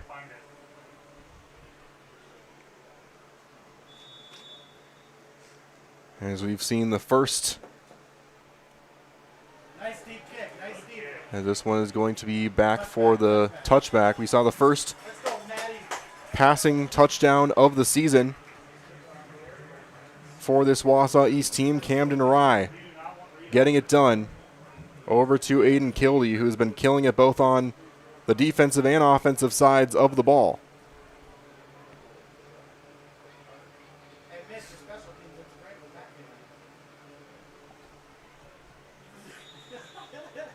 And so Shawano starting things off from the 20-yard line. Wausau East definitely not wanting to allow Shawano to try and return anything, so they kick it out of the end zone, and now a cutback here and down to almost the 30-yard line. Looks like that was Wiesner again, and we're seeing it. Once again, I've talked about this. How it just feels like if Shawano can hit that first gap, I mean, they've got the speed. They've got the speed of Wiesner to try and break free. And if they can get past that first set of blocks, it really can open up for them. It's just when they can't get past that set of blocks, it ends up being a loss or stonewalled at the line. Has able to break through to this one for a first down, out to the 32-yard line. And Shawano still has time to be methodical about this. They don't have to immediately try and go for it all. They don't need to force anything quite yet. It's a three-possession game, but there's still 6:48 left in the third quarter. And it's just kind of the hope for Shawano that if they can get on the board once, it will open some floodgates for them. As a timeout's going to be called here, and we'll take a brief step away here in the third quarter on Zaleski Sports, brought to you by Lead Car Toyota of Wausau. Elite Auto Care on Schofield Avenue in Weston offers the best in automotive care and repair. This locally owned and operated repair group features a full staff of ASE certified technicians. They are ready to handle all major and minor repairs to get you back on the road. For any make, any model vehicle, look to Elite Auto Care for repairs. From general maintenance and preventative care like oil changes and tire rotations, to those more challenging issues like air conditioning, brakes, and engine issues. Elite Auto also offers a full selection of tires to fit your vehicle needs. For your next auto needs, turn to Elite Auto Care, your local family-owned auto business, on Schofield Avenue in Schofield. And welcome back to Zaleski Sports. Shawano coming out of that timeout right around the 33-yard line. Picking up a much-needed first down here. And now play will resume.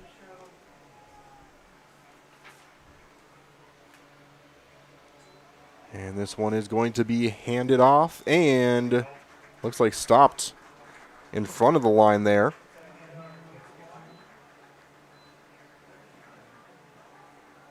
And so that's going to be a second down and about 8.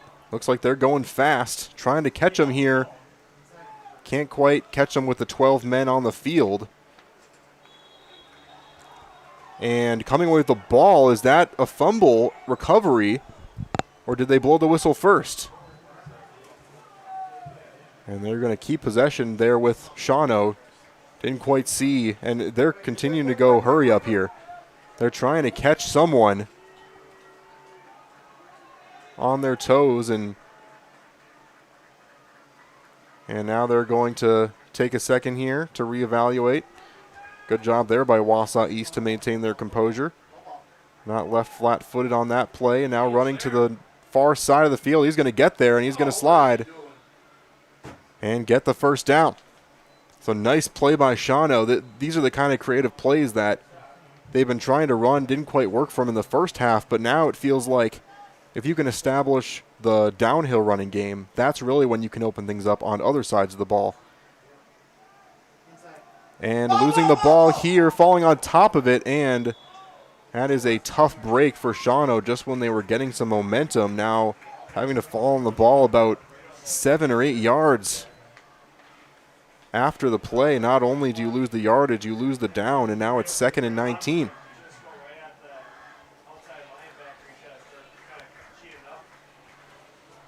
Creeping up on 5 minutes to go here in the third quarter. Shawano trying to find a spark.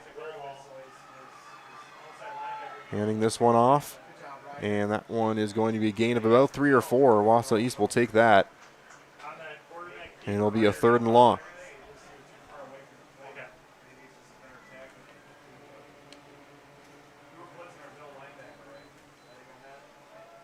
And now still playing hurry up on the 3rd and long, and now looks like they might have gotten them to jump, and it is an encroachment for Wausau East. That'll make it a little bit easier on them.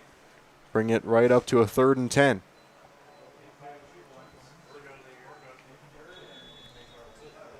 And now the clock will continue to run. It kind of comes back to everything we've talked about pregame and through this game so far. A big key for Alan Tamau, the head coach of Shawano, was to try and get them in space. And it really feels like Shawano has been able to be successful when they do get them in space. As this one is going to be run up the middle once again, and not much there. So 4th and 8, maybe 4th and 9 for the Shawano team. Right around midfield, and now it comes decision time. It is getting later in the game where these decisions might be a little more harder to make. And it looks like they are still going to send out the punting unit. And don't forget, earlier on in the game, they tried a fake punt. They were all the way back at their own 20 when they tried that. Ended up not being too much of a hit to them because they were able to stop Wausau East in their tracks immediately. But that one out of bounds, and a nice coffin corner punt. Nicely done by Shawano.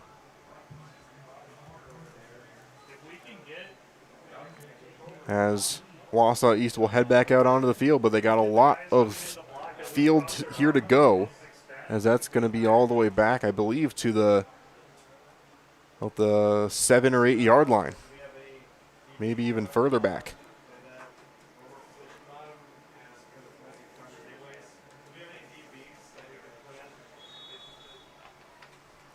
And back to the 4.5, close to 5 yard line here for Wausau East. It's going to be a long drive if they can be successful.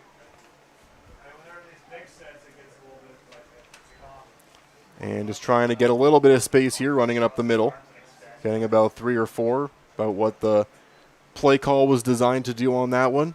But just trying to get a little bit of breathing room, and now they're going to go up quick to the line. And they are going to run it again. Pick up another 2 or 3 yards. And now they're just trying to use kind of the size of their offensive line to their advantage by going up quick, and Shawano on their heels having a tough time stopping this downhill running attack.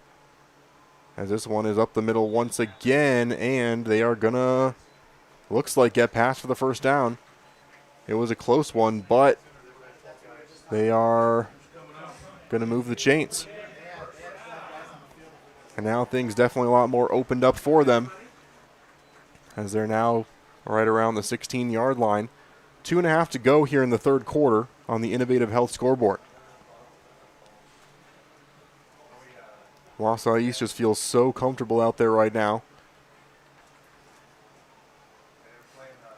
And they're going to just continue to run, stay up tempo, as fighting for every yard here, getting to right around the 19-yard line. Cash Ryan Seafelt once again, and one of the things of note that Tyler Kramer said in his interview, talking about the big shoes that Cash Ryan Seafelt had to fill after the departure of Lane Stahl for Wausau East, who was the high scoring and 1,000+ yard rusher last year for Wausau East. And a big thing that Tyler Kramer said is he works so hard this offseason. He attacks everything he does. He is the hardest worker on the field, and it's paying dividends here. When you're an angry downhill runner, you have to have those qualities. And he is making Shawano pay right now. It's been all him so far on this drive. And now a 3rd and 1 here.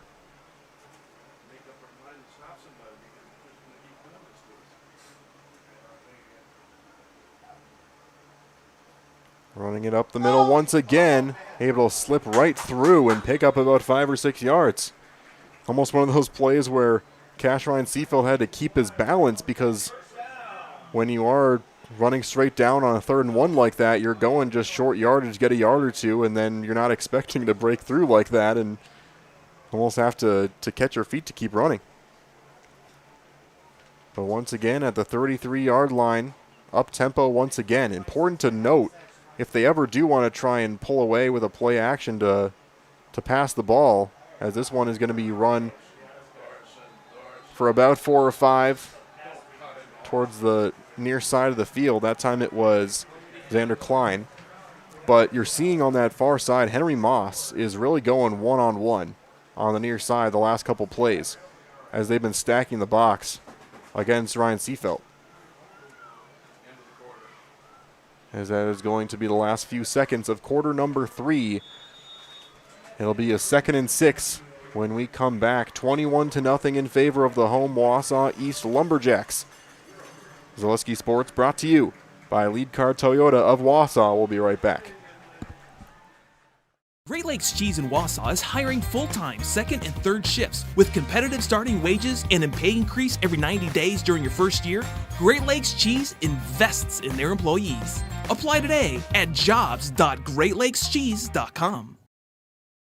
It just makes sense. Mittens carries higher quality furniture from all of your favorite brands because we want you to be proud of your space.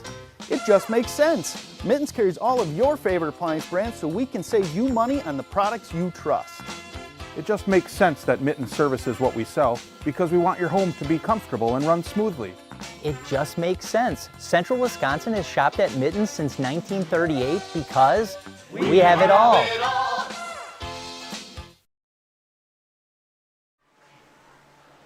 Welcome back here to Zaleski Sports. Again, 21-0 in favor of the Wausau East Lumberjacks on the Innovative Health scoreboard.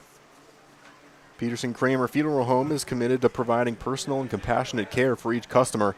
Let Peterson Kramer Funeral Home step up for you in your time of need.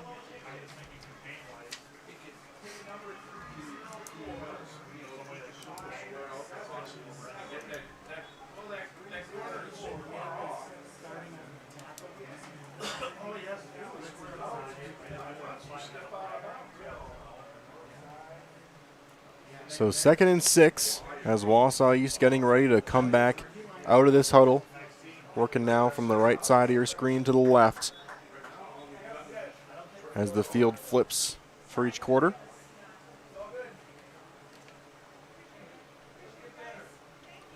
And Wausau East has really been going with this hurry-up approach. They have been running the ball just down the throat of this Shawano team right now. Cash Ryan Seafelt taking things over on this drive, and now rolling out for one, going deep and just overthrown there trying to start off the fourth quarter with a bang, almost able to, but just a little too far. And there was also good coverage. Would have been a tough catch to make. Would have had to been right in the bucket there. But Wausau East still trying to connect on those deep throws, and they are getting close to connecting. Had a 14-yard touchdown throw over to Kildee for the touchdown in the third quarter to make it 21-0. Other two touchdowns were running touchdowns by Seafelt. And he will run through here, getting close to the first down, not quite there. Fourth and a long one. Might even be close to 2 here. We'll see what Wausau East decides to do. They are up by 3 touchdowns. Do they take the risk of putting Shawano in better field position? Or do they trust the fact that Seafelt has been borderline unstoppable at this point in the drive? And it looks like they will go for it here on 4th and 1. Taking the snap, taking it himself as Camden Rye is going to get there, and he's going to run for another 10 or more. Eventually getting knocked out of bounds around the 44-yard line. There's a player hurt over there for Shawano. And they will run out quickly to check on him. And we will take a step aside and be right back here on Zaleski Sports. Protect your ride from the elements with Tommy's Express Car Wash. Our top wash, The Works, is engineered with 14 steps to keep your car clean, whatever the weather. The Works includes detox pre-wash, removing the grime right from the start, seal in the shine with ceramic body wax, and defend against the elements with Tommy Guard. And don't forget to complete the clean with our vacuums and mat washers. Sign up now and wash unlimited at Tommy's Express. Find auto repairs, brakes, tires, and oil changes all in one place at Auto Select in Weston. At Auto Select, you can expect dependable automotive repair from the experts you can trust will exceed your expectations. Auto repair has never been so comfortable with a spacious, clean waiting room with refreshments along with shuttle service and loaner vehicles for your convenience. And ask about their 3-year, 36,000-mile warranty. For your next auto repair or maintenance, bring your vehicle to Auto Select on Schofield Avenue in Weston. In Stevens Point and Plover, at Auto Select, you're good to go. Take your education out of the classroom and give new spaces a spin.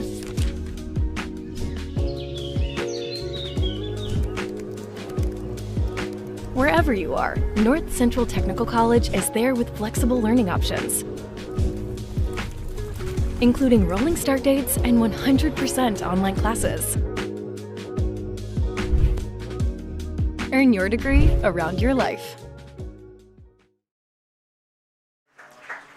And welcome back to Zaleski Sports as, fortunately, Deacon Wiesner, number 6 for Shawano, being helped with the help of 2 different teammates off the field.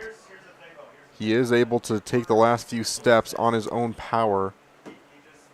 And if I heard correctly from across the press box, it did look on the replay like it was non-contact, unfortunately, which can sometimes be good, can sometimes be bad, but obviously I'm not a medical professional, so I'm not going to weigh in on what it was, and I didn't see him go down either, so I have no idea what the severity of it is, but hoping for nothing but the best for him. And a false start against Wausau East to start off on first down. 1st and 15 now. 10:47 to go in the game.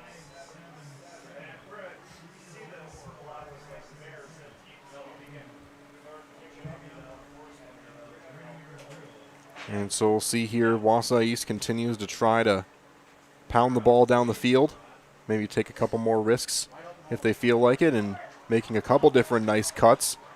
He's going to at least get close to getting the yardage back on the false start.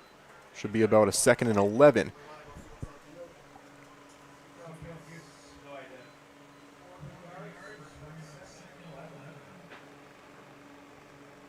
And we are definitely seeing kind of the experience of this Wausau East team, the seniority. A lot of the leaders of this team, seniors, and a lot of the starters on this team, seniors. Camden Rye, QB, is a junior, but once again, upperclassman.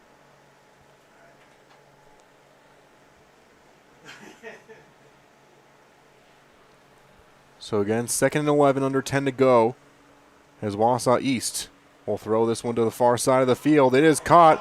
Here is Kildee once again making a move and getting tripped up right around the 25.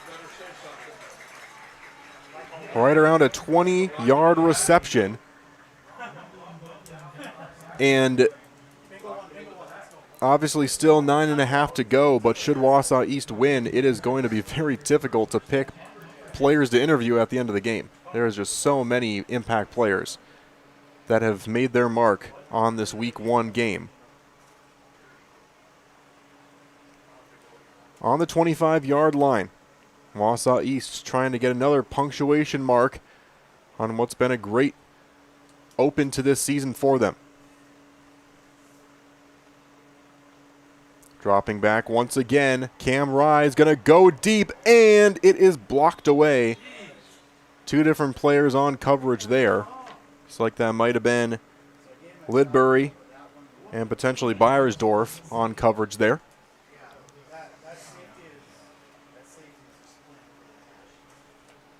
And there's been a couple different plays that Beiersdorf has broken up and really saved the day a few times for that secondary, as that'll set up a 2nd and 10.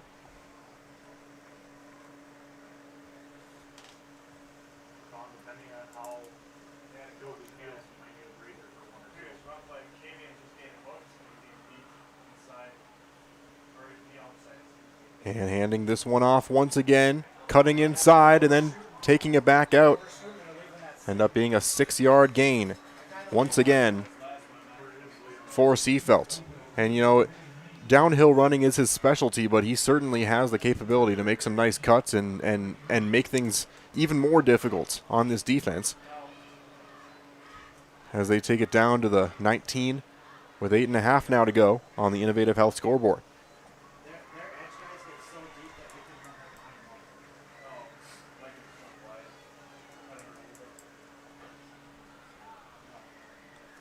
Third and 4. A must stop now for Shawano.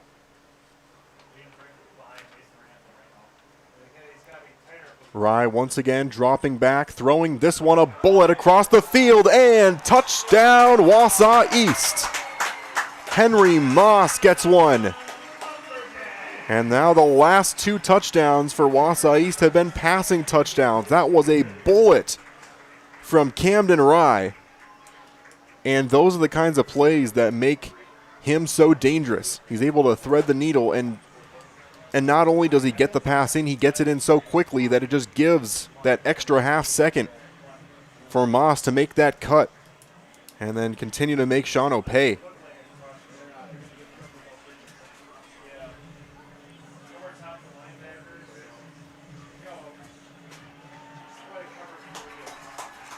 As that one is up, and it is through 28-0 in favor of Wausau East. 8:06 to go on the scoreboard.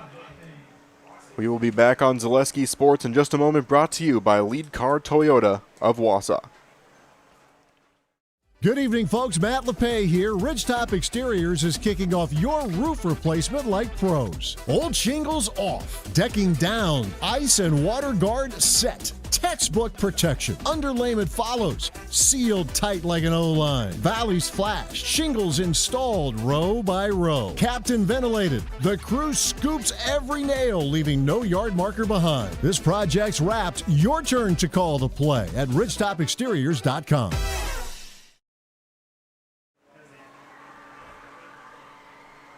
And welcome back here to Zaleski Sports.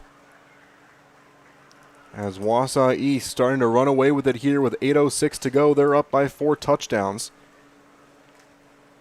And so far, perfectly evenly split. A touchdown in every single quarter for Wausau East. They've been really consistent, and the biggest thing for them, they've really been better fundamentally in this second half.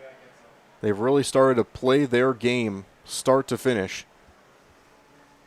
They've been able to shake off that rust. Doesn't look like that was touched as it went out of the end zone. A little bit scary there for Shawano. But Shawano here in a tough spot, but facing a Division II opponent on the road to start off the season, never easy. And we really have seen some glimpses here for Shawano throughout the course of the game. And we actually have a viewer here from Costa Rica. I don't know what the name is, but the ad is Swimmy9993. Watching from Costa Rica. Thank you so much for tuning in from so far away and watching Zaleski Sports. Again, this is the reason why we do it, to bring the game to people who can't be here. And his tackle here behind the line. Nothing going there on that first down run. As really this Wausau East defense has not really given up anything. And Coach Kramer for Wausau East has really boasted this defense going into this season. Both the off-season interviews that I watched, both the Coach on the Couch interview you watched pre-game and also the one that Wausau Area Sports did on this team, he's really boasted how confident he is on the defense. Looked like an incomplete pass there. Wausau East wanted the fumble, as it would have been another impact play by Henry Moss in this game if he had been able to get that, but forward pass didn't quite have possession for long enough, and it's an incomplete pass. 3rd and 10 now for Shawano.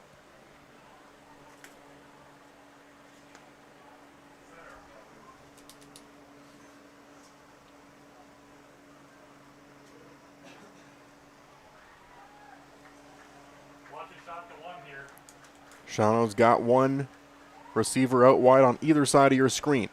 They're going to drop back here, going middle, and that's going to be caught. Nicely done. Past the line, the fumble, and who's got it? It's still going to be Shawano. And so they're able to get that first down, get a little bit of momentum for this drive, and for Shawano, you really want them to be able to try and score one here, to just try and get that goose egg off the board, try and get some confidence again. They knew this was going to be a tough battle, trying to come away with some confidence and some positivity in the late stages of this game. Motion there to the far side. This one's going to be handed off for a run of about 4. As it looks like they are currently running with Colin Piper, the junior running back. That'll be a 2nd and 6 now as they're going a little bit more up-tempo here.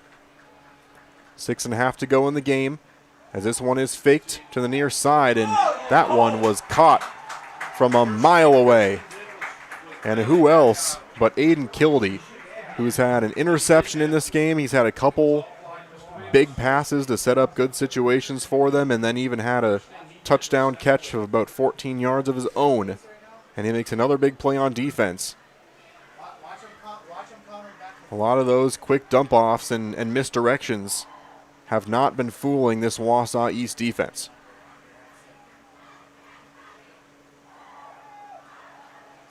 Trying to run this one through the heart of the defense and able to pick up a few here, get close to that first down. Looks like it's going to be a 4th and 1. They're going to go quick here. Can't imagine they would punt it here. And they are going up tempo back up to the line. It is once again number 25 in the backfield, Piper. Taking a second here to look at the play. 5:20 now on the clock.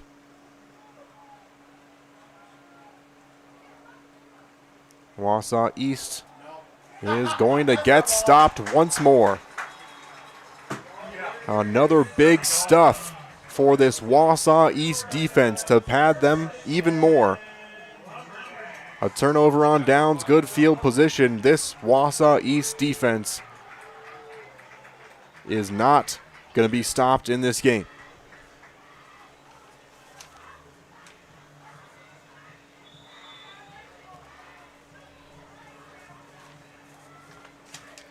Looking for a workplace that invests in you? Join the Wausau team at Great Lakes Cheese, a place where people matter and careers are built to last. With competitive pay and benefits and a workplace culture that feels like home, there's never been a better time to apply. Learn more at greatlakescheese.com.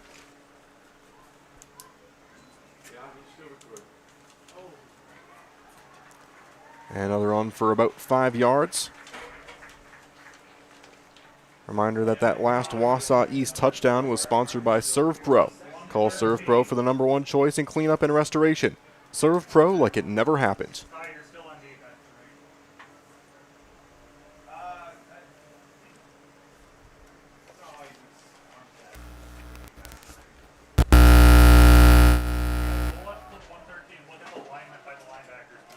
And we apologize about that if you heard that.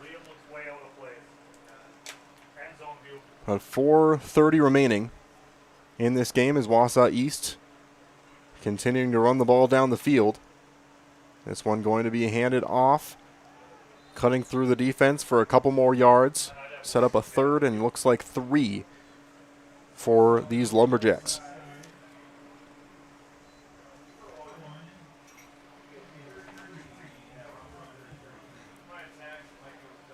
Coming up on 4 minutes left to go in the game as Wausau East trying to put another punctuation mark on what will end up being a dominant victory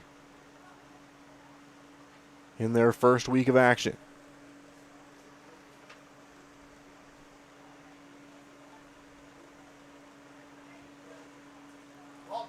And a little bit of a fumble of the snap there. Trying to get back to the line, not quite able to do so. Down to about to where they started at the 33.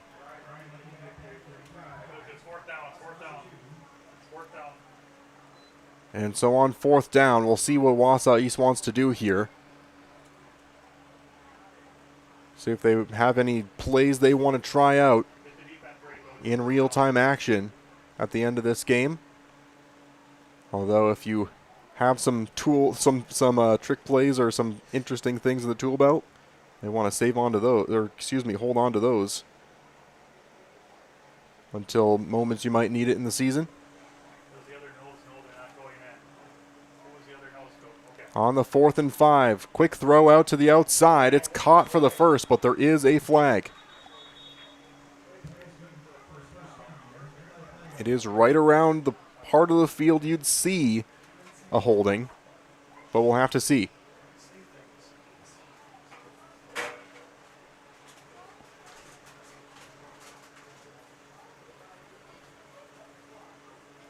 And it looks like they're going to be counting this one back. And now it looks like this will be a punting situation for Wausau East. About 2:48 left to go.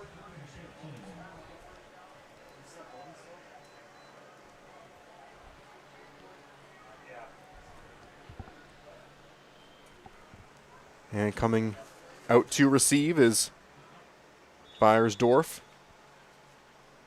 standing there right around the 10-yard line.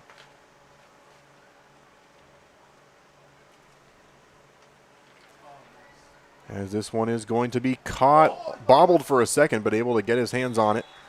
And he'll be tackled right around the 24. So we'll see if Shawano can put anything together here in what might be the final drive of the game. And we'll be back in just a second here on Zaleski Sports. Culligan Water delivers. From your first call, to your first sip, to your first soak. Culligan, give us a tap. The only water that comes with a van. And welcome back. Shawano trying to get a little bit of confidence on the offensive side to finish off this game. We'll see what they can do here on 1st and 10 at around the 24-yard line. And this one's going to be an end around by the quarterback, breaking free for about a 15-yard run. Nicely done there by Tristan Law. And if he can tuck and run with it, he's got legs on him. That is for sure. It's just tough against this Wausau East team. You don't want to put your quarterback in harm's way with some players that can really do damage down the middle.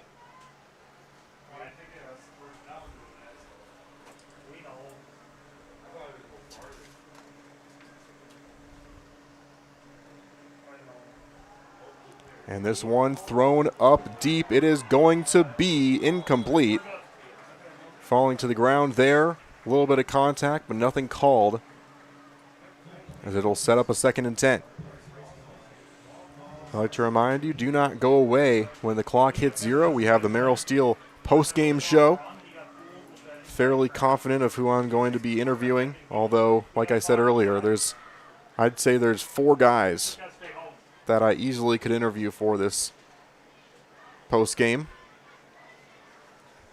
But I think 2 are the most deserving for their performance here this evening. 1:57 to go, 2nd and 10 from the 41-yard line. Faking this one once again to the far side and not wanting to take too much of a risk there. And sliding down, don't want to put your starting quarterback in harm's way this late in the game. But able to get a couple yards, maybe 1, and it'll set up a 3rd and 8. They'll go quick here, coming up on 1:30 to go in the game.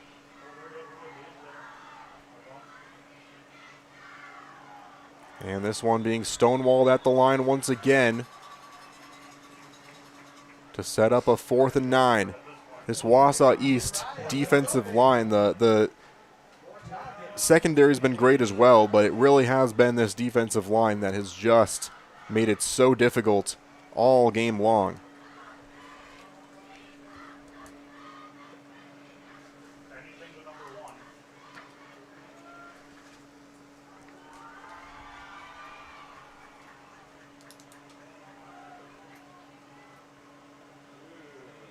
Dropping back here, going deep once more into traffic and trying the one-handed catch. Not quite there.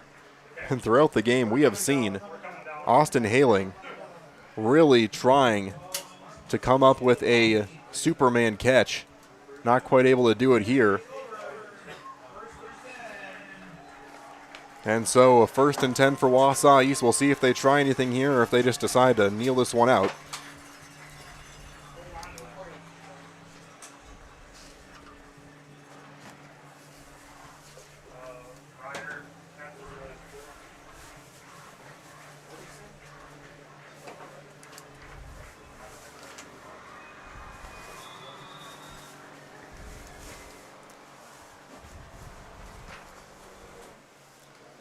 And so, one more trip to the line.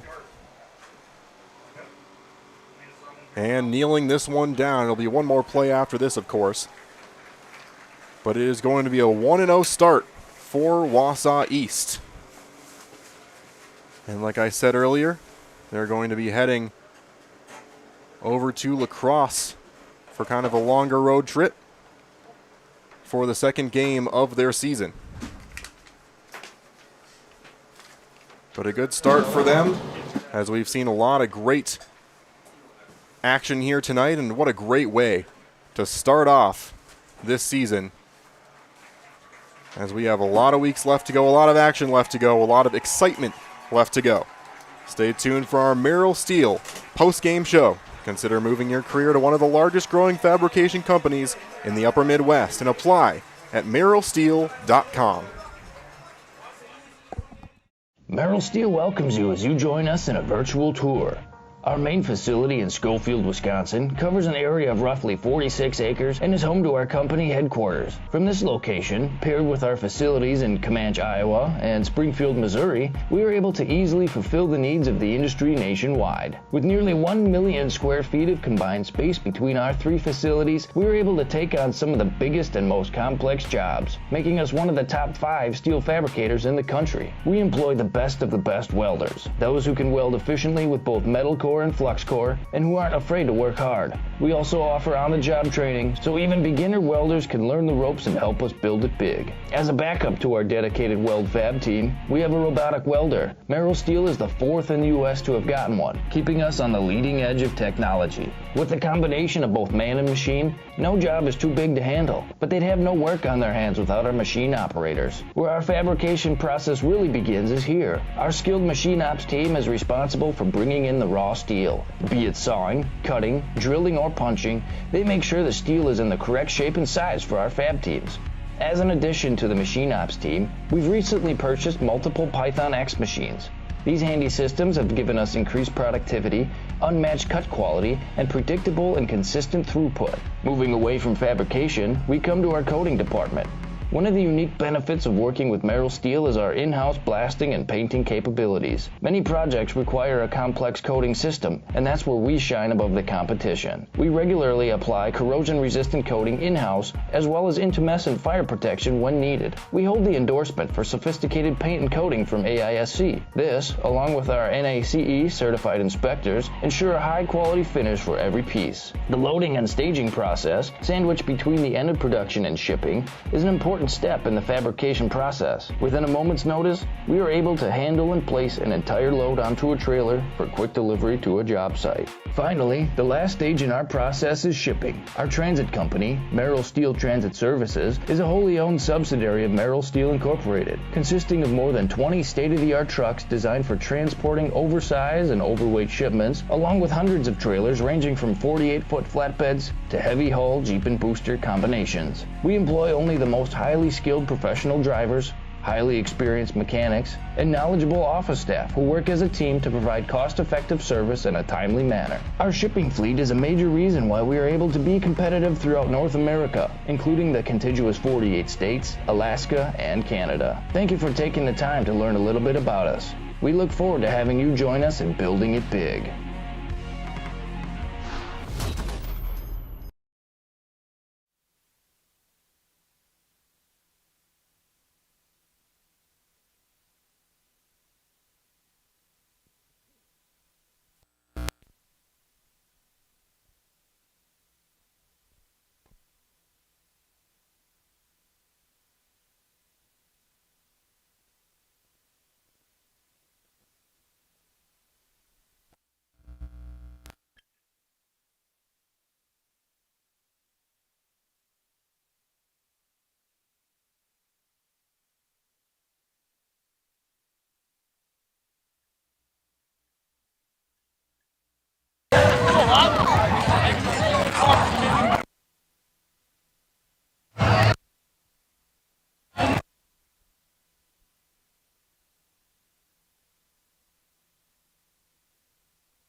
All right, with the Merrill Steel post-game show, 28-0 in favor of the home Wausau East Lumberjacks. A great way to start off the season. Of course, here with Coach Kramer. I'm also here with Camden Ryan and Aiden Kildee. We'll talk to them in just a second. But Coach, talk a little bit about the preparation going into this game. Winning 28-0, I feel like that zero you have to be pretty excited about.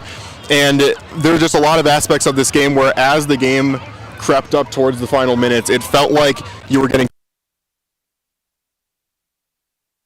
Talk about as that kind of momentum shifted, how does that kind of reflect on the way you were able to prepare for this game and just kind of the level of preparation that it took to get that goose egg on the board tonight?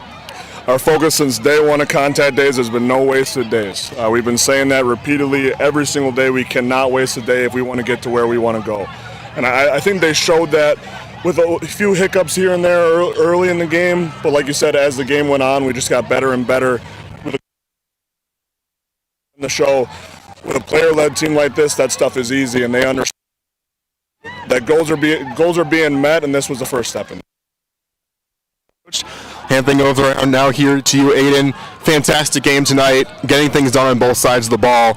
I want to talk to you about being a senior, about being a leader on this team, and talk about how preparation for this game has changed as you've gotten a little bit older, and how just in a nutshell, give me why you are so excited about this team, about what this game has shown for what to expect out of this team the rest of the season. Yeah, I'm very grateful to be a leader on this awesome team. Preparation, practice hard all week. Right away on Monday, and then. Thank you very much. Lighthouse. But absolutely, I feel like what we saw here tonight was just the first step of your transition from underclassmen to upperclassmen and what that's meant to this team. Talk about how it's felt kind of different for you in your junior year and how that extra preparation, being QB1, what that means to you and how you're taking that approach kind of into this season. It means a lot to me to be an upperclassman and be one of the star QBs of this team. We got a young group and they got a lot of potential, and I just love being a part of it, being able to lead it, and this is a fun group, and I just love it. Absolutely. Thank you so much. I'll have Cam go first, Aiden go second. Say your names, and you're in the house, all right? I'm Camden Rye. I'm Andy Kildy. And we're in the house. We're in the house. Nicely done, guys. Thank you. Yeah. Nicely done.